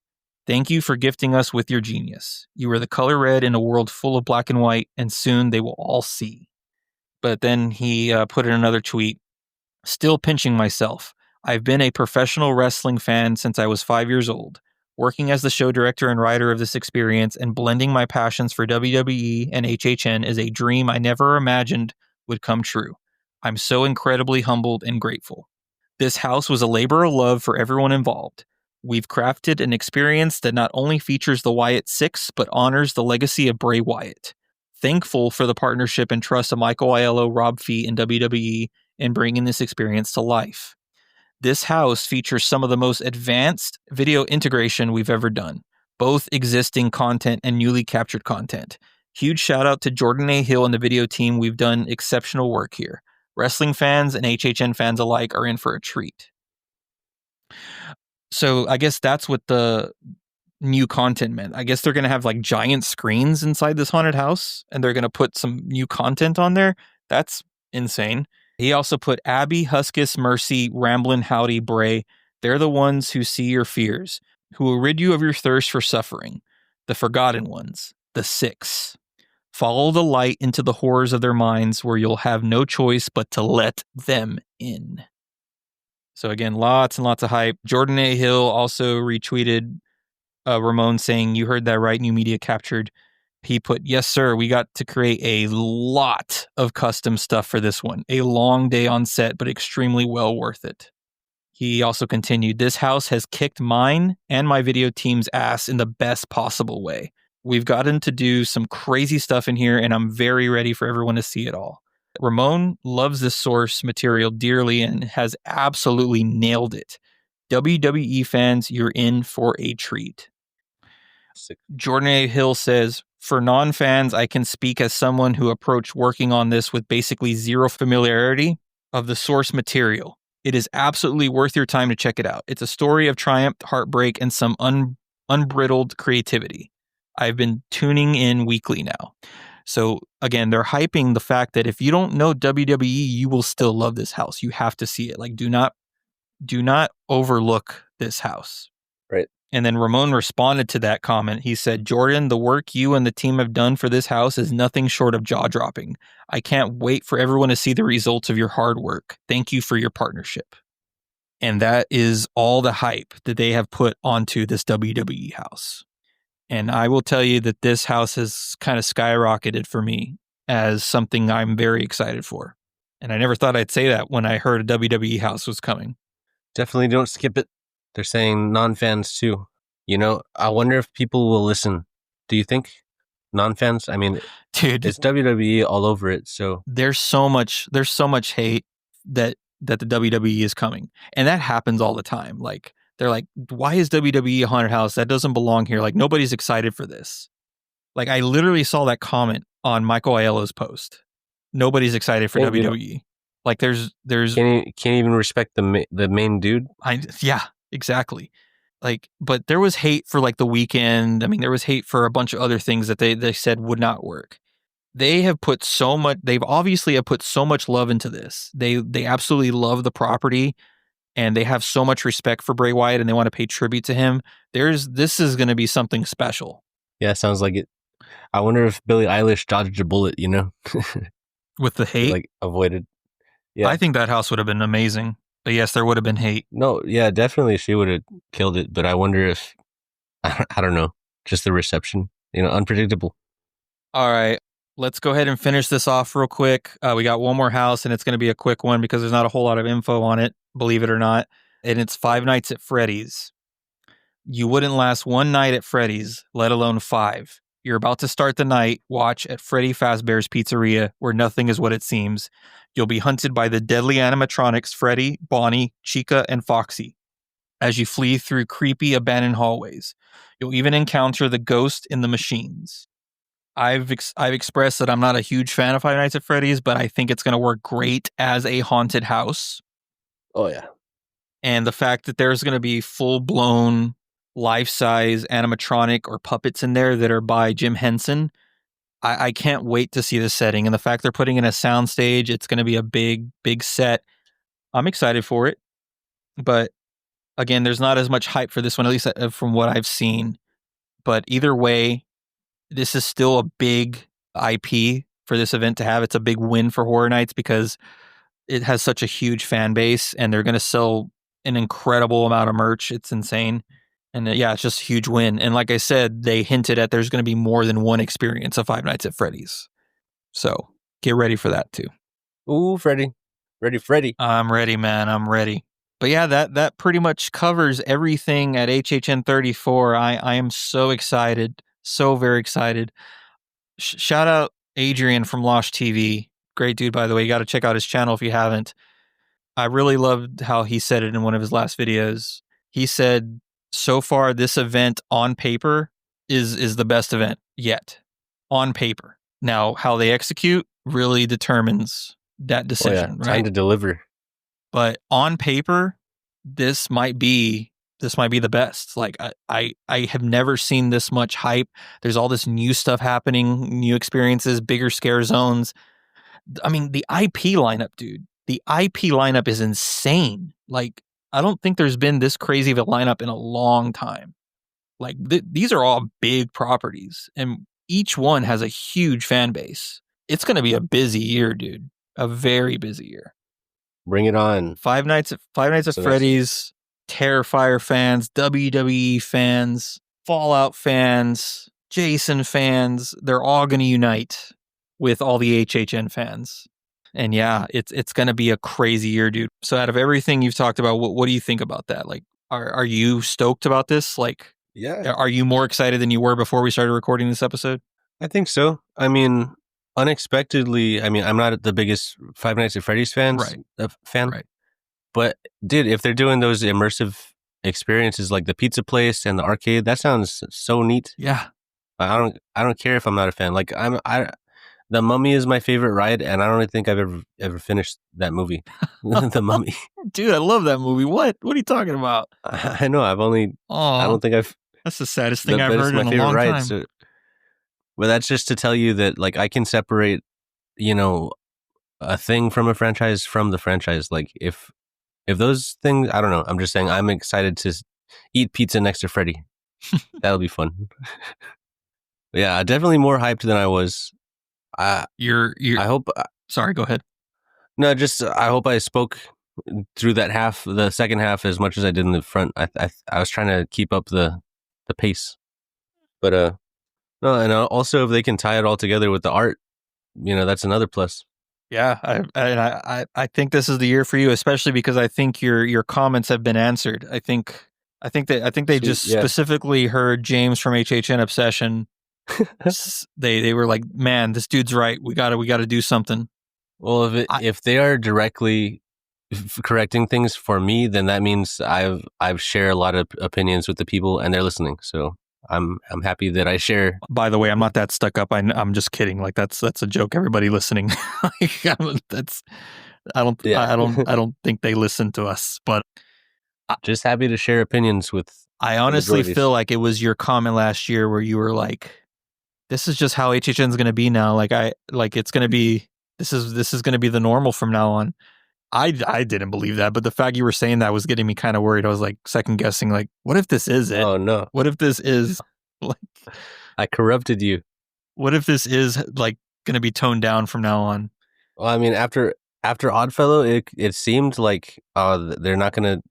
That was peak, and that's. You have to understand that not every year hits, and this has happened many times. Like I think I mentioned 22 or 23 was one of those years that people did not like. It was a very bad year that from an overall consensus.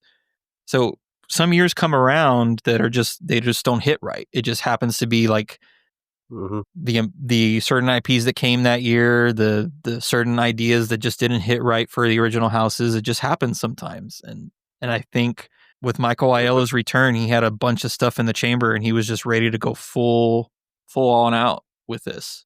And he listened. He did say the Spooky Empire panel. He did say that he reads everything. He's there reading everybody's comments.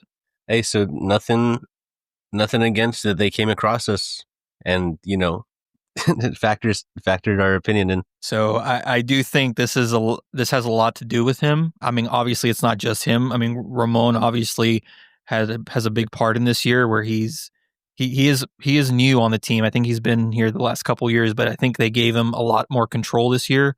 And I think he's stepped up a lot of the game too. So shout out to them and a huge thanks to all of the creative team because this is sounding like an amazing year. And this is 34. It's not even the anniversary year yet. So yeah, well, everything comes in waves, including quality. So I mean, it sounds like a tsunami is heading our way. So excited. I'm definitely very glad that we were able to lock in our express pass for our multi-night pass because it's going to be quick window. It's going to be a busy year, dude. Busy year. Good luck to your people, whoever wants to come for a quickie, Yeah. Well, all right, everybody. I hope you enjoyed this episode. It's going to be a very long episode. So I hope you're able to stick with us and listen in. I hope you enjoyed all this stuff, and let us know your hype for this and what you think about the event and what's going to be coming and what you're excited about. We love to know in the comments of Spotify or in the comments of our social media pages, which, by the way, please follow us there at Twitter, Instagram, Threads, and Blue Sky. And please give us a 5-star review on Spotify or Apple Podcasts. It really helps us out, or obviously anywhere else that you listen to podcasts as well. Also, give us follows on the podcast platforms too. A lot of people aren't following, so please give us a follow.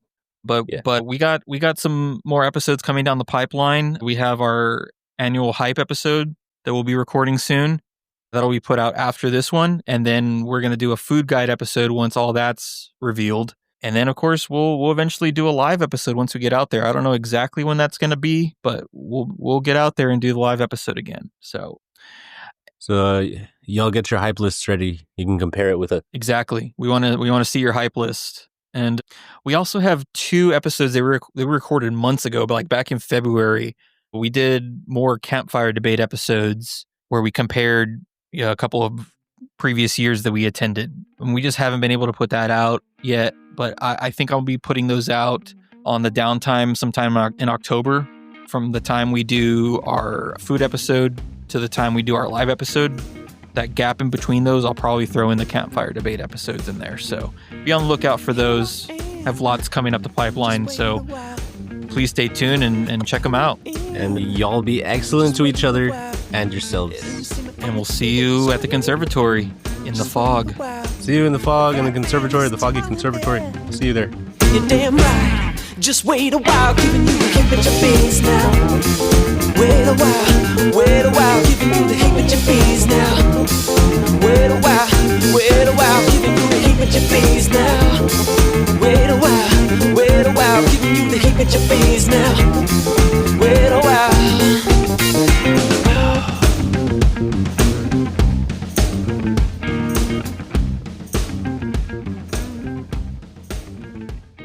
Hey everyone, just wanted to give a quick shout out to my good friend Zach Weber, who provided our intro and outro song, Heebie Jeebies. You can listen to the full version of Heebie Jeebies on iTunes, Spotify, Pandora, or anywhere where you listen to your favorite music.